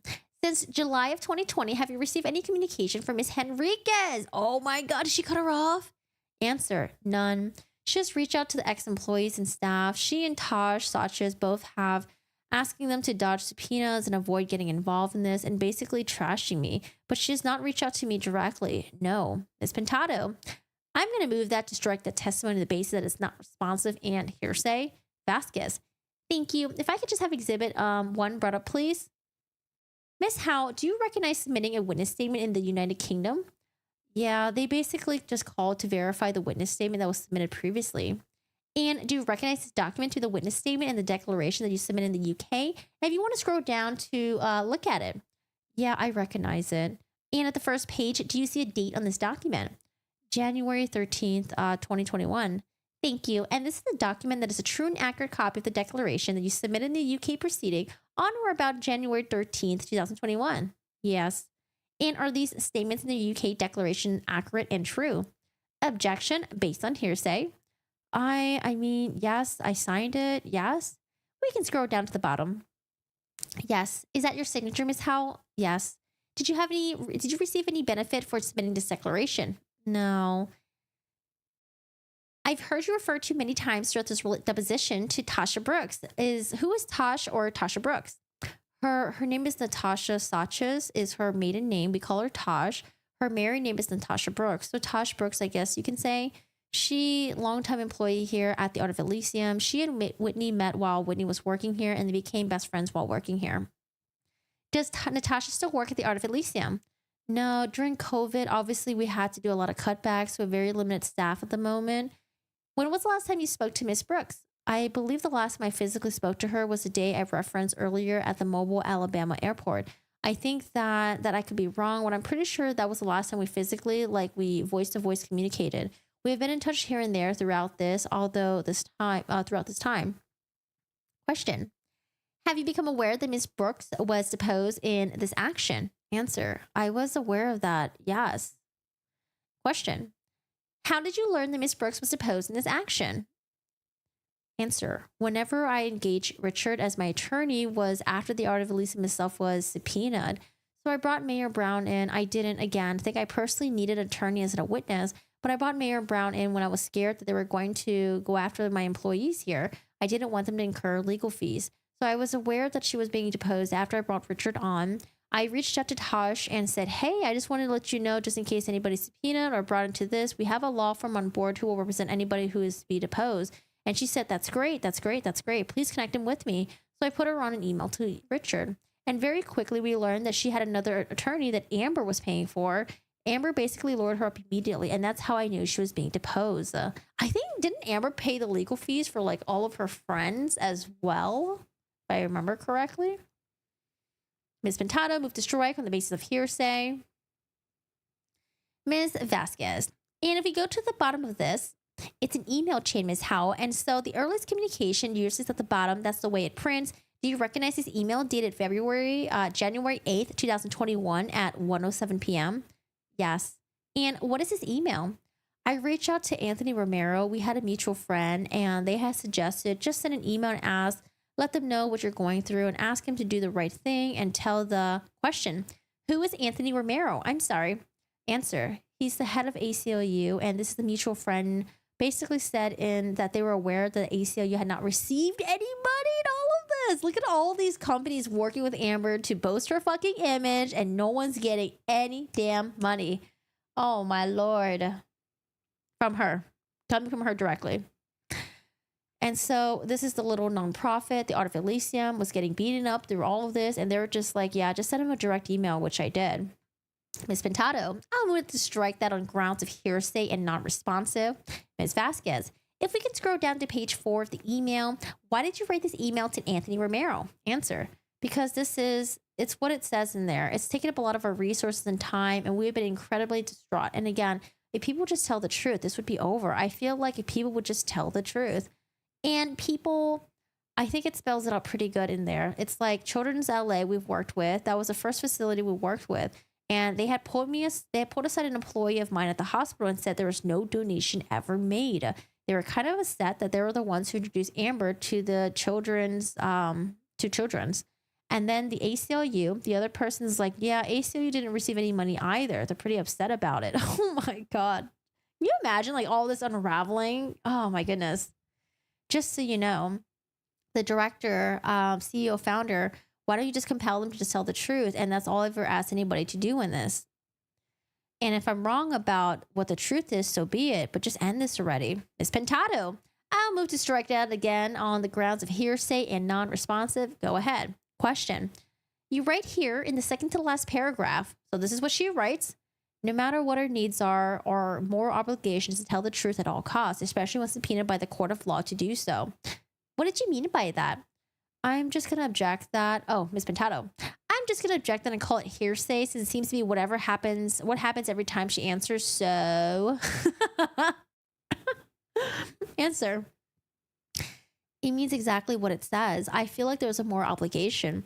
My heart has been pretty shattered realizing that this is how our justice system works, that people are told to dodge subpoenas and avoid telling the truth instead of just coming forward with the truth. And I think I said it whenever I spoke with Elaine last time. I would think that everyone involved at every level in this world would just want people to be compelled to tell the truth. Because isn't that what we're all here for right now, is to get the truth? Ms. Vasquez. If we pull down this exhibit, thank you. I'm going to move to admit all the exhibits that's been shown to this witness. I mean, why would you want the truth to be out, especially from the side of the liars? Ms. Pintado, I'll stand by my objections as stated. Question. Ms. Howell, I want to thank you very much. At this point, I have no further questions. So depending on Ms. Pintado's examination of you, I may have some follow-ups, but I hope to not have some follow-ups. Oh, no, Elaine's supposed to be doing this. Where's Elaine at? But I hope to not have some follow-ups so you can go to your event as quickly. Oh, thank you. As possible.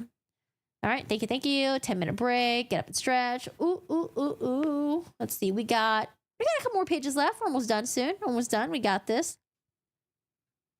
All right, so Ms. Pintado. Maybe I'll just do like a regular. What voice should I do for Ms. Pintado? I've just been doing a regular voice for her. Maybe like a sharper voice. Ms. Howell, my name is Clarissa Pintado, and again, I represent Amber Heard. I'd like to start off with you were talking about Adam Waldman. When was the last time you spoke with Adam Waldman? I don't know. I'm not sure. Sometimes he checked in periodically. We've said hi here and there. Don't know when. Can you give me an exact estimate? Or was it within the last 6 months? I don't recall. Was it within the past year? Do not recall. Have you spoken with Mr. Waldman within the past 2 years? I mean, I met him in July of 2020. And in the beginning, before I had counsel, is whenever I spoke to him about all the stuff. So yeah, 2020, what are we in? 2022? Yeah. And when did you obtain counsel? I think August of that year, maybe September. And after that, did you not have conversation with Mr. Waldman? Not about this. I've spoken to him here and there, like, hi, how are you? But not about this. What did you speak to Mr. Waldman about? We have a lot of mutual friends. And I mean, how are you doing? How are you hanging there? Send him a happy birthday text at some point. Who are your mutual friends with Mr. Waldman? Kirk Haley is just one of them. Anastasia is another. Jamie King is another one. We have a lot, kind of the same circles. I'd like to pull up Depp Exhibit 3, page 10 of that. Please stand by. This is what Camille brought up, I believe. Exhibit 3. Ms. Howell, earlier you stated that you wrote a statement. Is this correct? Yeah. And you wrote, I am over the age of 18 and not a party in this action. No, that's what I kept saying to Camille. I didn't want to put any numbers in any of this legal stuff, but an overall statement I crafted, spoke to Adam whenever I gave my witness statement and wrote it. Okay, so, but not any of the legal stuff, which I'm sorry if I didn't clarify in a more concise way. I wouldn't know how to write the legal stuff. So that was added before I signed it so I could read it in a way that was going to be presented for these proceedings. So earlier when you said that you did not change the declaration anyway, that's not correct. No. Objection. Ms. Howell, I'm going to. Objection. Blah, blah, blah. Argumentative. Misstates prior testimony. Yeah, and I can speak now, correct? So yeah, earlier I said I didn't add the numbers, the heading, or any of the legal stuff. So I did say that. I'm not sure what you think I'm misspeaking because I was very clear to point that out. I'm going to give you control of the document and you can just go through and there's any other in your terms legal stuff. You can tell me what would be, or if there's any other portions that you did not draft that Mr. Waldman drafted. I mean, obviously the heading here, I wouldn't know how to do the circuit thing, the declaration of Jennifer Howell, where it says that. I think that was probably added. And probably the way it says, I, Jennifer Howell, declares as follow. 1, I am over the age of 18, not a part of this action. I have firsthand personal knowledge of the facts, and I think that was probably added in. I think I probably referred to Whitney in what I typed up as Whitney. So I think that was probably added under her married name and maiden name. And like, is my dear friend. She told me that I'm her chosen sister. I wrote that. Sorry, I can't. How do I scroll down? All right, scrolling down. Like, I would have written all the stuff about the charity and how many people we serve, that she was the art salon manager, director.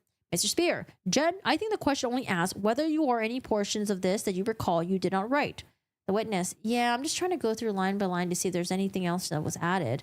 No, I mean, I still stand by what I said earlier, the legal stuff. Yeah, just the legal stuff. All right, let's pull this up, what I believe is Depp Exhibit number 9. That's marked Depp Exhibit number 9. So, Ms. Howell, sorry, I just changed her voice. Sorry, Ms. Howell, earlier you were shown this document. Scrolling to the end of it. Did Mr. Waldman assist you in drafting this email? Absolutely not. Did you speak with Mr. Waldman at all about drafting this email? About writing an email? No, I did that on my own accord. Did you speak to Mr. Waldman at all about contacting the ACLU? I do not recall having a conversation with him about that. Okay. I don't recall. Okay. Let's pull up Heard Exhibit 1. This would be figuring it out. Ms. Howell, you testified earlier that you received a check from Fidelity Charitable in January 2018. Is that correct? I don't know if I said that date, but yes, I received an anonymous donation from that check that was submitted. Whatever's on there, I just don't know the date on top of my head. And you testified that there was a letter sent along with what was said. It was in honor of Amber Heard. Yes.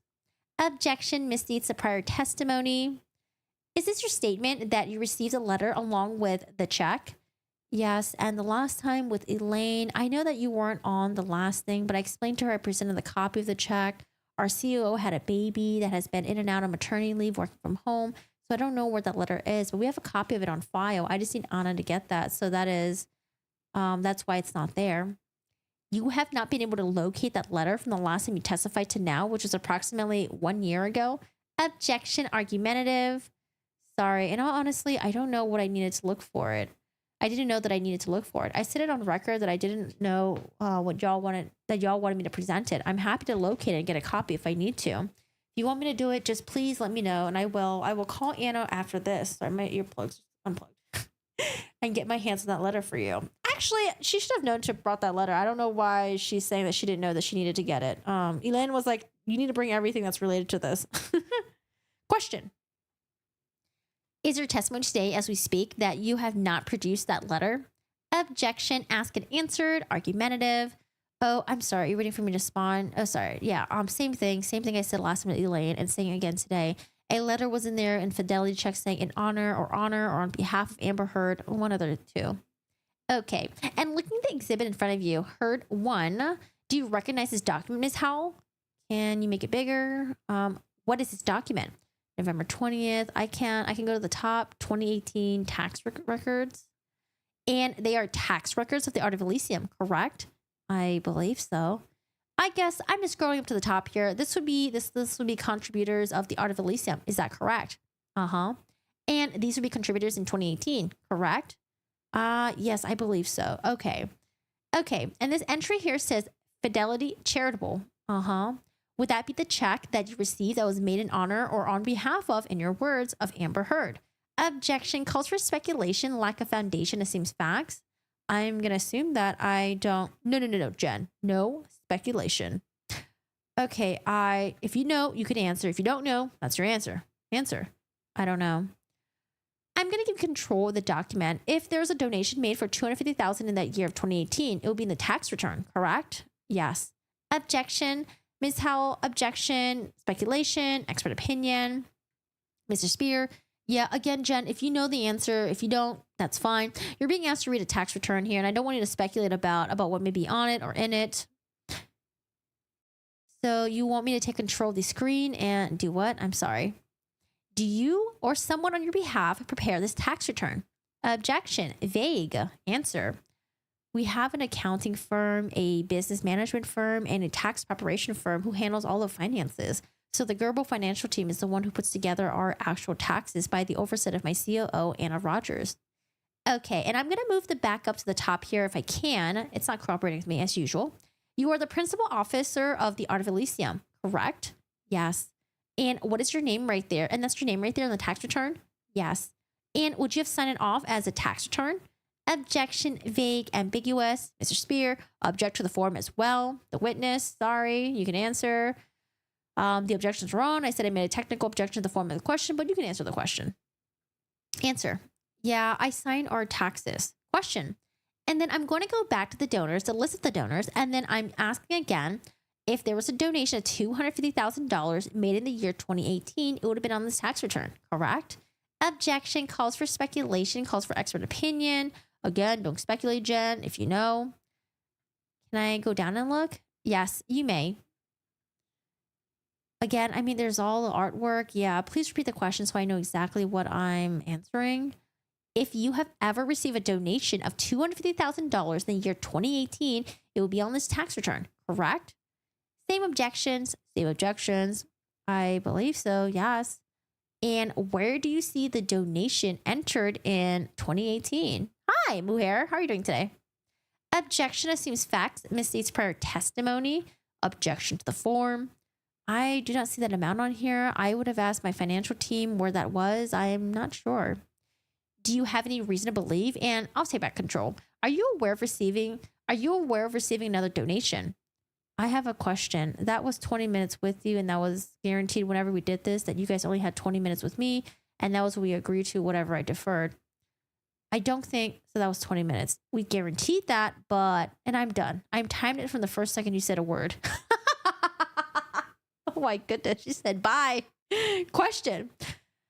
Okay, well, I have further questions. I'm going to wrap it up, but so the witness, Richard, I was guaranteed 20 minutes with them after being attacked for 3.5 hours by your side the last time. So I'm going to stick by what I was told before entering this and what your side agreed to. Question. Well, I have an opportunity for rebuttal, so Mr. Spear, if you got another question or two, you can finish. Miss Pintado, that's fine. The witness, I'm done, Richard. I said I would do 20 minutes with them. I'm not going to be attacked again. I feel like my blood rise because of what Elaine put me through last time. And Camille, whenever we spoke to you too on y'all's side, you said that they had 20 minutes and that was it. So please, please, please hold them to it. Mr. Spear, let counsel finish. She'll finish in about the next minute or two, I'm sure. The witness, and I apologize to you, counsel, but you're much kinder than the last round. But the last round was traumatizing, so say it's the least.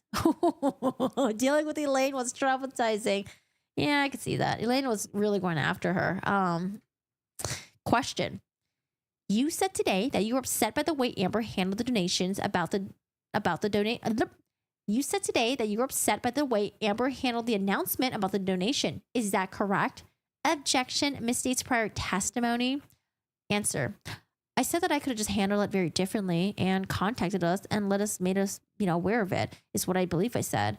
I would have read back to the actual testimony to do that, but I don't have that in front of me. So, question. And you previously testified that matters of domestic violence are sensitive. Is it possible that Whitney did not want to share with you the reality of her sister's abuse because it was sensitive, but she would share everything else? Objection, incomplete hypothetical, assumes facts, mistakes prior testimony. Objection to form. Answer. I'm not exactly sure how to answer that. What is the actual question? I'm not sure what I'm answering here.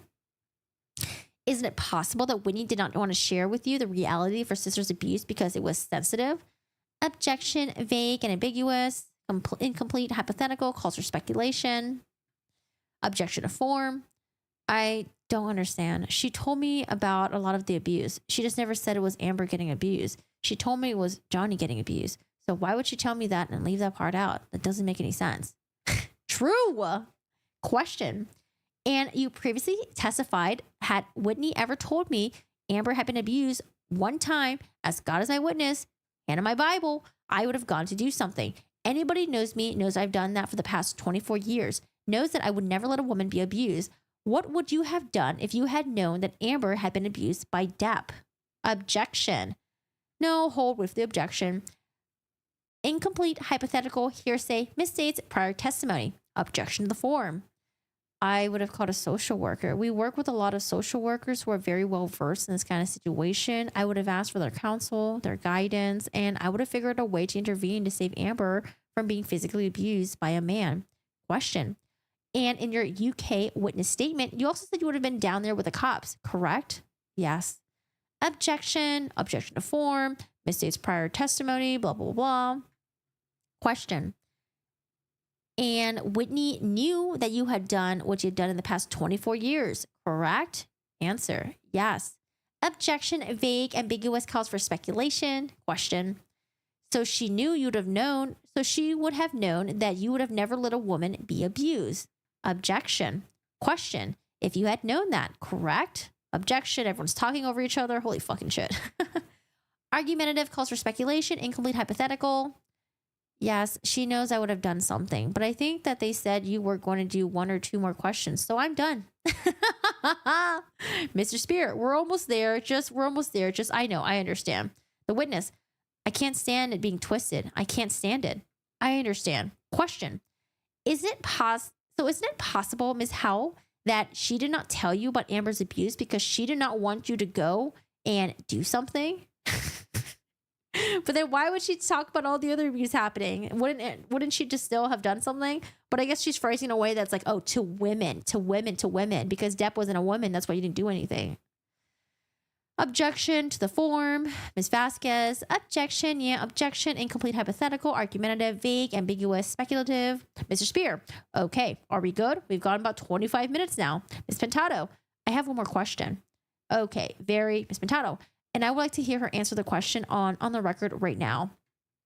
Could the question be read back, please? One moment. Okay. Question is read back. Answer.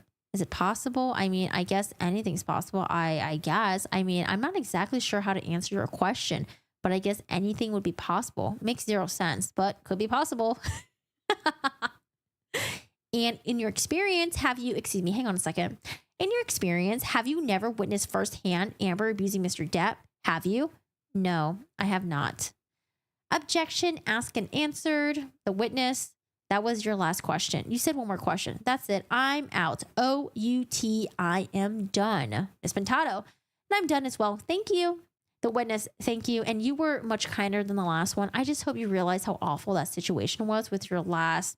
Mr. Spear, okay. Camille, do you have any questions for the witness? Ms. Vasquez, no, thank you very much. Ms. Howell, and I'm sorry about this whole experience. Thank you, Richard. The witness, thank you guys so much. Y'all have been, Mr. Spear, my pleasure. The witness, wonderful, kind, respectful. Thank you to all of you here today. Thank you so much better than the last time. I wonder if that's why Elaine is in here.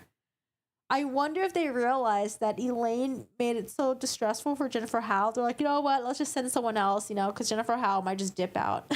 Oh. Camille shuts them down so well. The videographer, this concludes today's deposition of Jennifer Howell. The time is now 1:04 p.m. Pacific time. We're off the record. All right, off the record now. Oh, man. So she hates Elaine. Do I blame her for it? Nope. Not at all. But, it's supposed to be, when you're like being questioned by the other side, they're supposed to really dig at you pretty goddamn hard. But man, that was a deposition of Jennifer Howell. So again, there was 2 depositions that were done. There was one that was done in 2021 that was done by Elaine. And then volume 2 of the deposition was done roughly like a year later, done by mostly Camille Vasquez for Johnny Depp. And then rebuttal done by Pintado. Not Elaine Bretterhoff. Maybe Elaine was doing other things, or maybe Elaine was like, you know what? Maybe I shouldn't do this one. I don't know. I don't know what happened. Cue the clip of Elaine saying, I'm trying. I'm really trying. So this actually, I found. So do you remember when Jennifer Howell said that Amber Heard showed up at this event drunk and she heard from the radio that there was a situation on the red carpet area and that like she was like barely being able to like stand and Whitney had to like support her. So we found the video. It seems like she was able to stand, but I wanted you guys to tell me what you guys think about Amber Heard's like demeanor.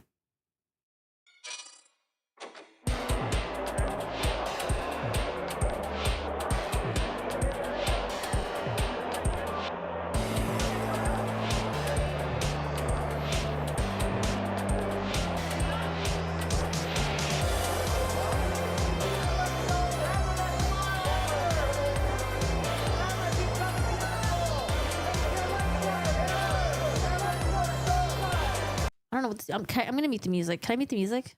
We don't need the music, okay? We don't need the music.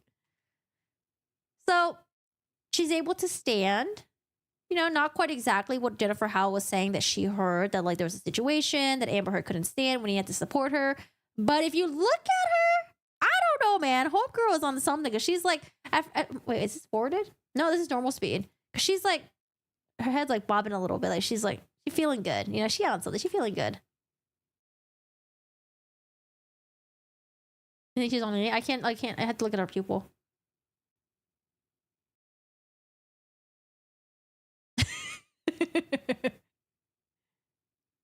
Yeah, she's like definitely on something. Maybe it mixes alcohol too.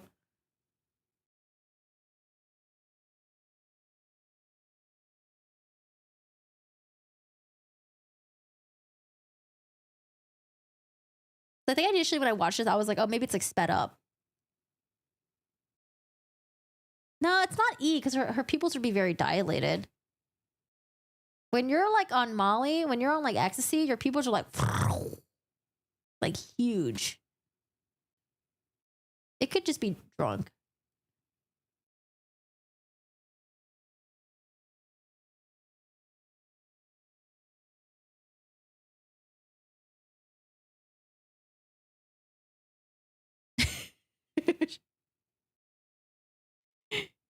So yeah, she could just have been drunk as fuck. I mean, is it a big deal to show up drunk? Not really, right? Not really.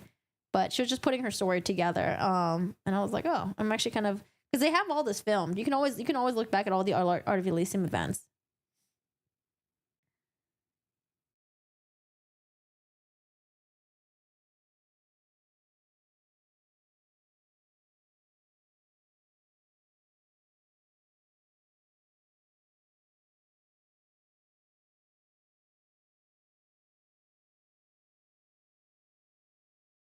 Oh, there's Whitney.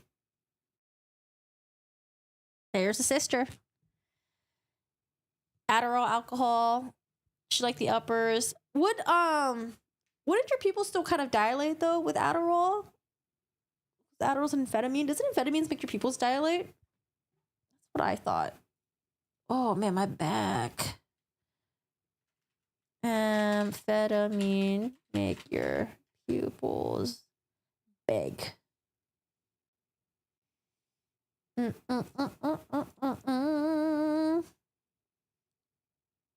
Pinpoint pupils.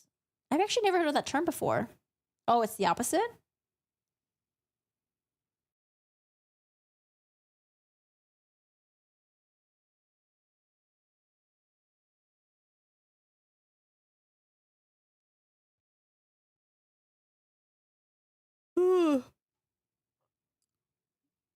Amphetamines. It says changes in pupil size. What gives you pinpoint pupils?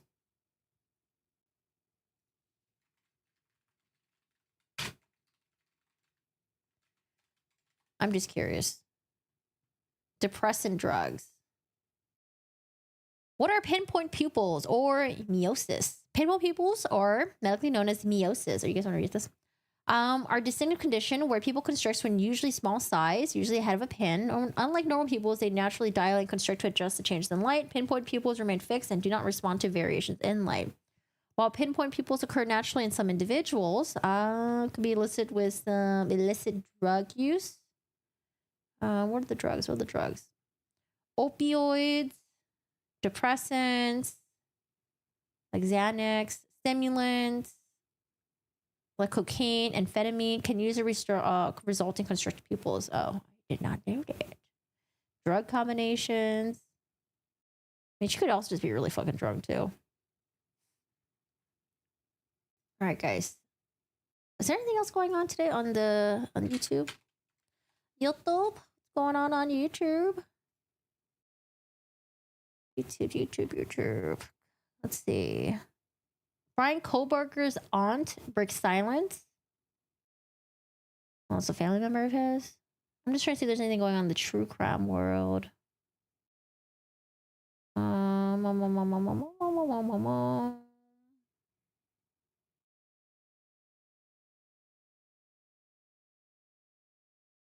Yeah, the Murdaugh stuff we talked about. I did hear about that. I didn't follow that case though. Joran Vandersloot and Natalie Holloway murder. Yeah, I didn't I might have done like a little bit of reading about it, but I haven't really covered it. There was this like article that I wanted to read though, because I thought the title seems pretty crazy. Just read it together before we go. Woman who killed a longtime friend at a baby shower was deliberately struck by a car driven by victim's son as she turned herself in. Jesus, like that's a baby shower. My goodness. And an argument at a baby shower in Detroit turned deadly when a woman pulled out her gun and shot her longtime friend, according to police. Not long after, the police drove to the police station to turn herself in, but was hit by a car driven by the victim's son as she was walking inside. The wild sequence of events occurred Sunday night in city's east side. The family members identified the victim to local ABC affiliate as 53-year-old. Oh, sorry. I thought this was the person that ran over the other person. The victim is 53-year-old Phoebe Williams. The family members told the outlet the suspect, whom Williams had known for years, showed up uninvited to a baby shower. Why? Why would you show up uninvited? Williams and the suspect started arguing about Williams' son. Okay. The suspect had accused Williams' son of a crime and said that she had reported to Detroit police on Friday, the relative said. That's when things turned physical and Williams allegedly struck her friend. Someone else may have spit on her as well. Oh my goodness. The suspect pulled out a gun and shot Williams once, killing her, family members said. Y'all could have just fought. You didn't have to pull out a gun. Williams' niece Javonda Carter told the TV station. There's kids in the house. There's a lot of people in the house, so why would you pull out a gun? Yeah, what the fuck? So unhinged. Captain Donna McCord of the Detroit Police Department told reporters Monday that after the shooting, the suspect went to the police station. I mean, good for turning yourself in.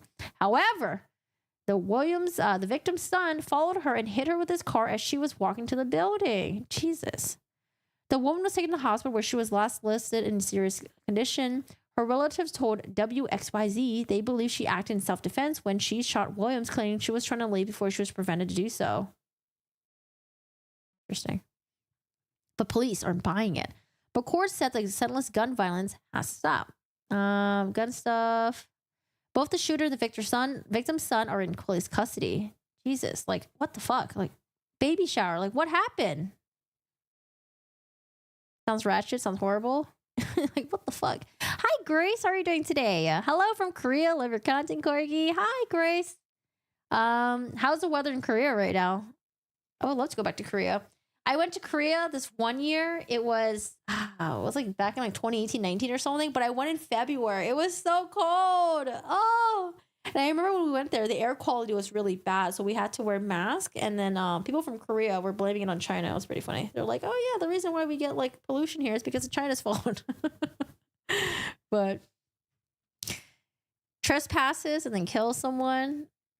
I don't know. It just sounded really wild, like baby shower. There was also another headline that was really wild too. But I don't know. That one's just like super sad. Sober, oh my gosh, sad. Let me see if there's anything else. I think that's about it for today. I might, maybe, possibly, maybe we'll read the doctor's notes, sorry, the therapy notes, because Rain sent me the document for it and told me where to find it too. So I was like, oh, wait, there's like a lot of stuff here that I actually have not looked at. So maybe, I don't know, maybe we'll either look at it together online or while I'm streaming. Sorry, that's what I meant to say. Or maybe I'll just look at it ahead of time and then like, yeah, if it's interesting, I'll do like a stream about it. But yeah, there's just a lot of stuff that came out that I just didn't know about. I remember going through the unsealed court docs like a long time ago, but I feel like a lot of these, like the therapy notes and stuff, this must be like all recent. Same thing with like the Jennifer Howell deposition. I think this is all recent too. That's been uploaded. But yeah, shout out to deppdive.net. That's where we got all this information. And that's about it, guys. I'll have a new vlog coming out soon. Feel free to watch it if you like. I also stream on Twitch as well. Play video games on there. And actually, I've been watching true crime stuff on there as well. So, you know, I don't watch the true crime docs on here because like 48 hours, I'm pretty sure you can't watch it on YouTube. But I watch it on Twitch. So you guys are welcome to stop by. Feel free. Come by, say hi. But other than that, thanks for hanging out. Thanks for chatting. Thanks for being in the live stream. I hope you guys have a good one. I'm going to head out to Vegas. Feel free to follow my Instagram. I'll post all the Vegas stories on there. But we're going there for TwitchCon, although we don't have tickets to the actual convention center. But we're just going there to hang out with our friends. So feel free to stop by and yeah, follow the account. But anyways, I hope you guys have a great day. Take care. If you guys miss any parts of today's stream, this whole stream will be uploaded. And then what I'll do is I'll edit the version where I try to trim down where I'm like going on tangents with the chat. So any of the Thailand family stuff, I'm pretty sure I'm gonna edit all of that out just so like it's cleaner when we have this video uploaded. But the live stream is where it has all the shit talking, okay? Watch the live stream if you want the shit talking. If you don't want the shit talking, then just watch the video uploads, all right? Hope you guys have a good one. Yeah, take care. Bye, Sub, Morton, Chris, Rain, Mujer, Elron, Brandon, and yeah, I appreciate you guys' support. Thank you for I forgot what they're called. Are they called super chats or something? I think they're called super chats. Super chats or super stickers. I always get them mixed up. And then yeah, thank you for the memberships, and I hope you guys have a good one. And yeah, see you later. You like the tangents? Yeah, if you like the tangents, then watch the live streams. Go to the Spear. Yeah, I would definitely check it out. The Spear looks really cool. And apparently they have like the F1 racetrack stuff like set up, I think. So that'd be pretty cool. That'd be pretty cool to see. And I hope to God, I hope that the weather is going to be a lot cooler. Like, wait, hold on a second. What is the weather? What is the weather? Wait, actually, hold on. I do want to watch a video with you guys before I go. Can we watch a video really quick? I'm pretty sure I can watch it on my stream. It was, what is the worst family YouTube channel? Because we're covering, oh my God, it's 93 degrees. It's 90s in Vegas. I thought it was colder now in Vegas. What's going on? Yeah, Brandon, thank you so much for the 3. Oh, with that little corgi waving. That's a sticker, right? Thank you. Wait, I did want to watch this with you guys. Really quickly. It's a video by Sunny V2. Who's the worst family channel in YouTube history? And the reason why I want to watch this is because we've been talking about the Frankie stuff. And honestly, I don't really know too many YouTube family channels. I see like, usually when I hear about it, it's when people are reporting about like bad shit that's going on. But I do want to watch this really quick. If you guys want to stick around, watch with me. It's only like 10 minutes long. You want to watch this? 5 worst family channels in YouTube history. Is that Ruby Frankie? I don't know. I know this. I know the Ace family for sure. Coming in at number 5 is the Prince family, who would quite literally give up their own children for a couple extra views. Wait, what? That's so sad. I have not heard about have you guys heard about this family? I've not heard of this family before, so I'm gonna lower the volume a little bit. I think it's super loud. Okay, giving Kyrie up for adoption. Is this a real kid? The parents Bianca and Damien gain an audience by peddling the most atrocious clickbait you might ever witness. Take for example this video titled "Pray for the Prince Family House Firefighters Pulled Up," with a thumbnail implying that they— oh my God, 7.9 million views. Holy shit. How many subscribers do they have? Hi, Michelle. the house had caught on fire. In all actuality, their house-related emergency was a leaking pipe in the backyard, which was fixed not with a firefighting crew, but rather by turning the tap off. Oh no, do they think that they oh no, do they think they purposely set this up? In a different video they'd clickbait, "My car got repoed, we're going broke." Although after clicking on the video, you'll find that the car was simply being taken to a mechanic as a result of a flat battery. On top of this, they've literally uploaded more than 10 extremely serious videos stating that they're breaking up without ever actually doing so. But even then, this is nothing compared to how they use their children and pregnancies. Oh, you got a little bit. I wonder how many kids do they have? To get extra clicks. The scummiest example is this video titled "No Heartbeat," with a thumbnail of a pregnant Bianca going into an ambulance, implying that perhaps their baby had died. When you watch the video, however, it's explained that Bianca simply had a bladder infection, which moved the position of the baby in her womb. Oh my goodness. Are you serious? Listen, I clickbait titles, clickbait thumbnails. Okay, I get it, but this is just bad. They couldn't find her heartbeat at first because she moves so much. The baby keeps moving. Then in this video titled, "We got into a car accident at 32 weeks pregnant, she freaked out," the Prince family implied that they'd crashed the Lambo and put their unborn baby in danger, when in all reality they'd simply gotten a couple of scratches at the rear of the vehicle. Although it'd be when the baby was born that they'd become even scummier, beginning with Bianca implying that she wasn't happy with the baby's physical appearance just moments after giving birth. She's got brown eyes for sure. Oh, he's actually really cute. I feel like sometimes when babies are born, they do look kind of freakish. They look kind of alien-y. They look kind of a little bit blue. Their heads are all messed up sometimes. Look baby's actually pretty cute. Pretty eyes. Light blue eyes. She do got pretty eyes. Like, she's gonna have brown eyes for sure. Her ears. Look at her. Imagine being 1 hour old and your parents are obsessing over your skin/eye color. The nurse had to remind them that she's a beautiful baby. If you mix this in with more clickbait about Damien not being the father, it's no surprise that they'd state CPS almost took our kids from us, although this video was also clickbait, as they'd Wait, is this a mukbang? spend the entire 36 minutes doing a mukbang without ever That actually looks pretty fucking good. I'm so hungry right now. I need to eat lunch after this. addressing the title. While it's hard to call their content noble, the Prince family haven't really hurt anyone with their untruthful videos, although the same can't be said Hi, Patty Cat. Who? Updates this morning? for the royalty family. The household, consisting of Mother Andrea, Father Ali, and their son Ferran, employ much of the same tactics as the Prince family, although with the added bonus of extremely fake videos, often made with the purpose of justifying poor choices. For example, in mid-2019, they'd upload a video titled I haven't heard of any of these families. I feel like they might start popping up my algorithm now. Hi, Storm. How are you doing today? 16 million views. Holy shit. Why is this happening to our family? The truth. Why is this happening to Oh, man. Could you imagine them setting up the camera to pose for this thumbnail? All right, guys. Hold up. Okay, put your arms around me. All right, kid, you make a really sad face. I'm going to make a really angry face. I'm going to look this way. You look sad. You look aggressive. Like, oh my God, it's like a photo shoot right here. our family the truth, in which they'd fake a scenario where fans were showing up at their house. Hey, bro, why are you taking pictures of my house? Hey, bro, why are you taking pictures of my house? I love the show, you think that's cool, bro? So they could then announce in the very next video that they were buying a mansion. Once in their mansion, they'd stage another video where a homeless person had broken into Wait, but how did they know they staged all of this? their back house, leading Ali to become the hero by giving the homeless guy money. I don't want him to stay on the streets. Can't be selfish. I'm gonna give you some cash, but I'm gonna need you to leave, all right? Only 4 months later, I mean, you know, it's a family YouTube channel. It's like...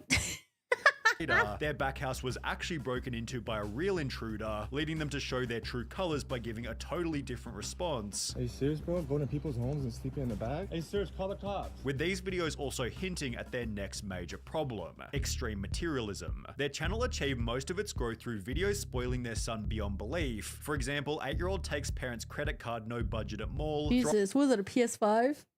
Throwing a dart on a map and buying whatever it lands on. throwing a dart on a map and buying whatever it lands on, and if you guess the price, I'll buy it for you challenge, in which they spend up to $1,000 on brand name clothing for their child, just so they can make a viral Man, this is content right here. video. Although their fake videos and materialism are pretty minor when compared to their sketchy family history. In March 2021, the royalty family uploaded a video titled "I'm not Ferran's father, truth revealed," in which the dad Ali explained that he was actually Ferran's stepdad. I'm not his biological dad, but I consider myself as his dad. I love him to death. He's like my son. I treat him like my son.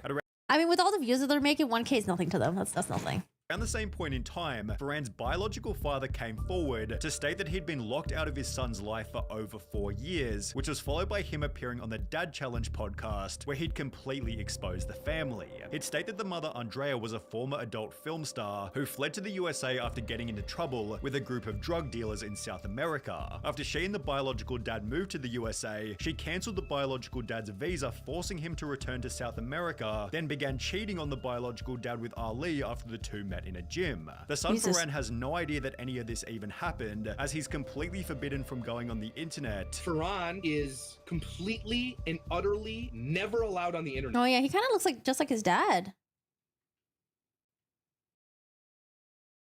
Ali blocks him from every incoming anything. He's not allowed to have a phone with the internet on it. And therefore the parents simply tell Ferran that the biological dad is crazy, although if you take this, add some scams, poor financial decisions, and a severe case of bankruptcy, you'll likely end up Financial vocal fry like this. Oh no, or no, that's the terminal.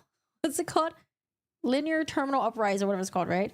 What's vocal fry when you're when you're talking like this, like a Kardashian, like that. With the Ace family. Similar to the royalty family, the Ace family gained close to 20 terminal linear uprising, I think. Fuck, I forgot what the other one was. Whereas like your like ending of your sentence like goes up like this. Yeah, Ace family. I've heard a lot of stuff about the Ace family. Subscribers by throwing money around in pursuit of the perfect family image. It began with the husband Austin purchasing a Jeep for his wife Catherine's birthday, although within only 18 months of doing so, this had escalated into buying Lamborghinis and flexing their mansion. Throughout the process, they were exposed for renting despite having claimed they bought the property, although it'd be when they did actually buy their own mansion. Oh god, this one is actually really funny. Apparently they bought like 2 properties and then fused them together, and the value of the home is like, I don't know, it's like 10 million or something like that. But it's wild because when they were trying to sell it, they were struggling because their house is like the only $10 million house in a neighborhood where other houses are like, I don't know, like 5 million or 3 million or something like that. So it was like really hard to sell this, and the layout and everything was just like, it's just huge. I don't know. That their channel completely fell apart. The Ace family essentially found 2 separate houses, ripped out the insides and combined them together, creating a 12-bedroom, 13-bathroom mega mansion. Why do you even need that's huge. It cost them over $10 million to buy the property in an area where very few sold for more than not even $5 million. Oh my god. 1 million, 2 million, Jesus. 2 million, made worse when Wait, really? Wait, what area is this? it was shown that they'd financed the entire purchase. The McBrooms took out a hard money loan of $8.85 million from Five Arch Funding Corp and another $1 million loan from TMK Development LLC, who I'm assuming is also a hard money lender. Hard money loans are expensive loans used. It's what was it called again? Yeah, I think vocal fry is when like you're kind of like frying your voice when you're talking, I think. It's like when you're like talking like this, and it's like the vocal fry, and like I think that's what vocal fry is. And then the other one's like terminal voice. What was it again? I haven't saved in my fuck. I didn't even get it right. It's like when you're talking, but then like the ending, it's like you always like. It sounds like you're like when your statements sound like questions. By house flippers that almost always have a 1-year payback term. They're considered expensive because the borrower typically pays multiple points at closing and an interest rate of 10 to 12% on an interest-only loan. To pay off their loans, Austin hosted a boxing event called Social Gloves, which he estimated would make between $200 and $500 million. Instead, it sold only 136,000 pay-per-view subscriptions at between $50 and $90 each, meaning that at an absolute maximum, the event made no more than $12 million, or 17 times less than the estimated figure. For this reason, Austin was unable to pay any of the fighters, made worse when he was sued by the event's organizer for $100 million. This would then accompany 11 other lawsuits related this is how I knew about this, because like this guy covers all the previous drama. rental properties in Catherine's makeup line, doing so much damage to their finances they could no longer afford their mortgage. In mid-2021, it was announced that their mega mansion was going into foreclosure, after which they'd upload a video titled Our House Story, in which they'd spend over an hour blaming the developer for It's actually really crazy. I hear that like a lot of these times when these like family, maybe just YouTubers in general, or whenever they do like the house tour, they get like a fuck ton of views. So maybe they're incentivized to like move out and get a new house like every year just for the fucking views. Building the house incorrectly before stating this. And we're probably gonna get like 5 more houses in the next 10 years. Like we're gonna invest. We're gonna get more homes and more homes and more homes. However, the Ace family have made no such comeback, as things have only gotten worse. When we covered the Ace family back in November 2021, their channel was still doing 10 million views per month. However, this number has since dropped to less than 2 million as a result of an almost non-existent upload schedule. The Ace family tried to redeem themselves by hosting a Why did they stop uploading? festival called Ace Fest, which attendees called underwhelming, before they'd announce a car giveaway, which was then debunked as a scam by Atozi in this video. The current state of the Ace family is best summarized by the dislike ratio on their most recent video, although even then they still look perfect in comparison to Daddy05. The family began on YouTube by playing fairly innocent pranks on each other. However, as time progressed, the parents seemed to realize that the more extreme the prank, Oh man, I feel like prank channels are horrible. Like prank channels when you involve like innocent like bystanders, you know, people who are like just shopping or doing their thing, or it involves like pranking your kids, are pretty bad. Family channels are pretty bad, but then you combine the both of them. the more views they'd get. With this in mind, the parents began to fish for increasingly severe reactions. Get her as mad as you could possibly get her. I'll end it, but let's see how mad you can get her. While realizing that not every kid in the family was worth pranking equally. Emma cannot be pranked. When we do prank her, She has like no reaction to it. While they couldn't get a reaction out of Emma, Cody was the exact opposite and would always give a highly emotional response in every single video. For this reason, he was heavily picked on by the parents, which would peak with a now infamous video titled The Invisible Ink Prank, where the parents basically accused Cody Oh, I heard about this family actually. Oh my god, this is pretty sad. of something he didn't do, then yell at him until he's crying in the corner. With comments such as, "These people are just sick and evil. Nothing but a bunch of sadists. They severely traumatize the children. I'm so scared for all those kids." It's no surprise that the parents then tried— Didn't they actually like get their kids taken away or something? Or I think it's someone else. to convince the audience that the prank had been set up. I don't care anymore. Videos are fake. They're fake. They're over exaggerated. Some videos are scripted. Some they're just played out. However, just a few days prior, the parents had said something different to Keemstar. Are these videos 100% real? The videos were not fake, but some things are a little exaggerated. After which the family removed every single video from their channel, excluding a formal apology in a desperate bid to win back their audience. Okay. This has been the absolute worst week of our life, and we realized that we have made some terrible parenting decisions. But with comment after comment along the lines of, "Worst week of our life? Yeah, you gave them damage for their whole lives. You're disgusting." It seemed their viewers were done watching, and the audience wasn't the only thing Jesus, lose custody. Oh that fuck. the family was set to lose. Cody and his 11-year-old sister, Emma, were both removed from the home and at least temporarily placed with their biological mother, Rose Hall. Emma and Cody are with me. I have emergency custody. As mentioned, Cody and Emma were both taken and returned to their biological mother, after which an article was posted reading, "Controversial Daddy05 YouTubers sentenced to probation for prank videos with their kids." It explained that each of the parents had been charged with 2 counts of— Do you remember what's his name again? Like Lawful? I don't know. His name is like, I think his name is Andrew, but his YouTube name was like kind of weird. It was like Lawful. I think he was like the first of all the YouTube pranks, but like his pranks were like, they're like cute or something. I don't know. Like, it'll be one where like he's like, there's a couple walking and he'll just like hold the guy's hand. I think he did one of those. Like, I don't know, it was just like pranks, and it was like kind of funny and like lighthearted. And then I think, well, the worst one was probably when he there were people that had like earbuds in, and he like cut them and they would get mad, but then like he ended up giving like AirPods afterwards. I think that one was kind of like pushing it, but like I remember he would do pranks on people, and I was like, oh, you know, this is like pretty funny, if I remember correctly. of neglecting a minor, after which YouTube made the choice to permanently delete Daddy05's channel. With nowhere else to go, the family began posting videos to their own website behind a $5 paywall, although they'd soon discontinue the practice with the message, "In order to move on with the healing process from the 2017 events, we have agreed willingly to remove our videos from even this site. For the sake and well-being of our family, Mike and I feel it is best that we take a long..." Yeah, like I heard about the Uber driver case one where there was this YouTube prankster who was like pranking the Uber driver. Uber driver like shoots him, and then like the trial happened. He was found not guilty. I actually didn't really watch anything about that, but I finally watched a video about it today, and oh my fucking god, yo, that guy was so fucking annoying. Holy shit, he was like all up in the Uber driver's face, and Uber driver was like, "Get away from me, back away from me, get away!" Like he was like trying to remove him from the situation that he didn't even want to be involved in. Like, I don't know, like those are really shitty. Or like when people go into like grocery stores, restaurants, and like prank the people there, people who are just like working, doing their job, and like, I don't know, yeah, it's pretty messed up. Break from the public spotlight. They returned to YouTube in 2019 with a new channel called they're back. Martin Family. Wait, I thought if YouTube deletes your channel, you're not allowed to make a new channel. Isn't that just like you like kind of like circumventing around their is it circumventing or circumspecting? Hold on.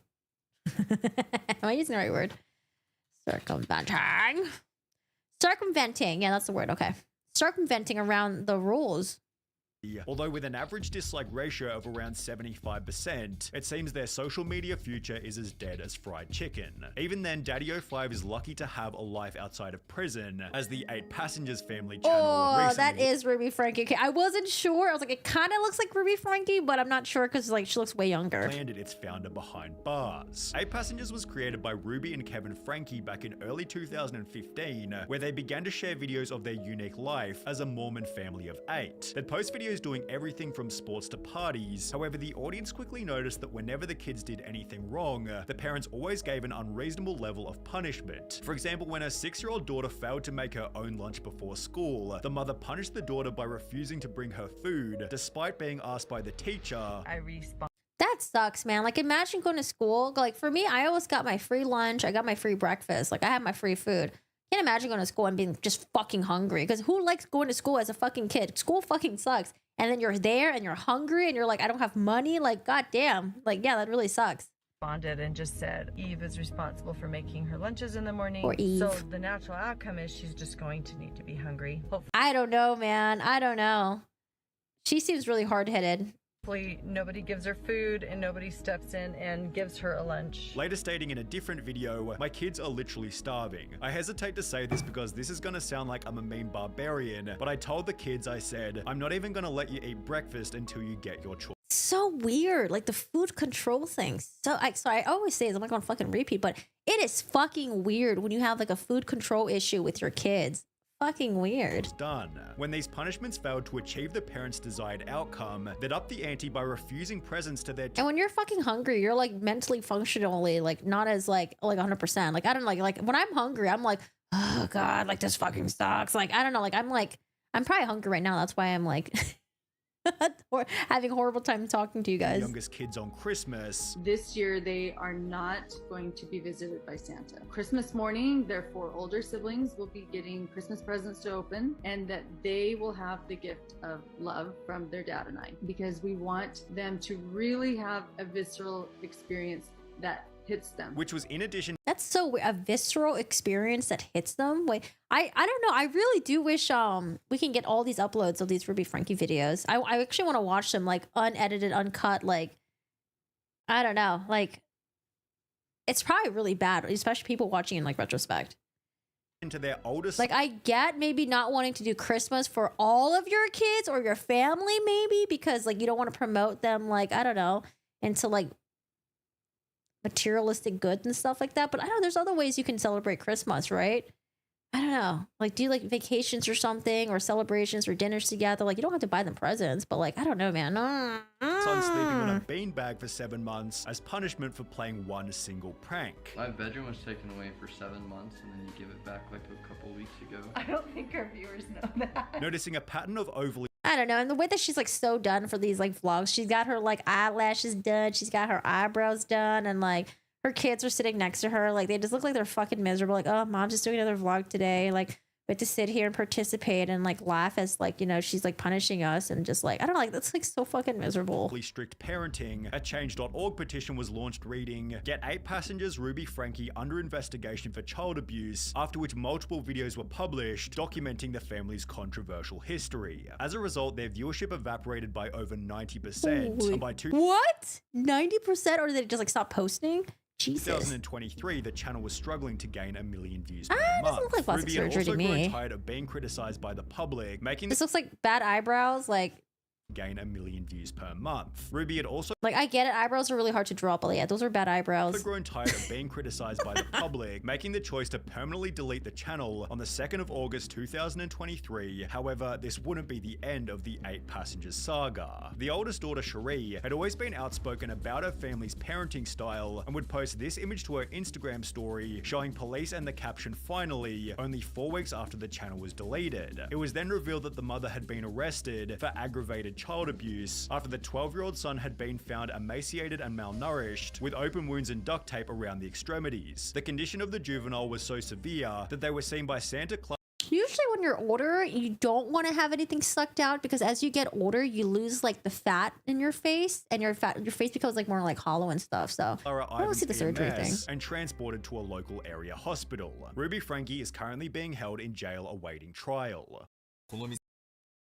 And Jody Hildebrand as well. Don't forget about Jody Hildebrand. Sorry, this one I think I'm just going to watch on Twitch later on probably. All right, guys, that's the end for today. I just wanted to watch, I just wanted to watch that because we're covering the Frankie stuff. And I wanted to see what other shit show family YouTubers are out there. All right, guys, thank you so much for hanging out. I hope you guys have a good one. I'll see you guys later and bye. End the stream.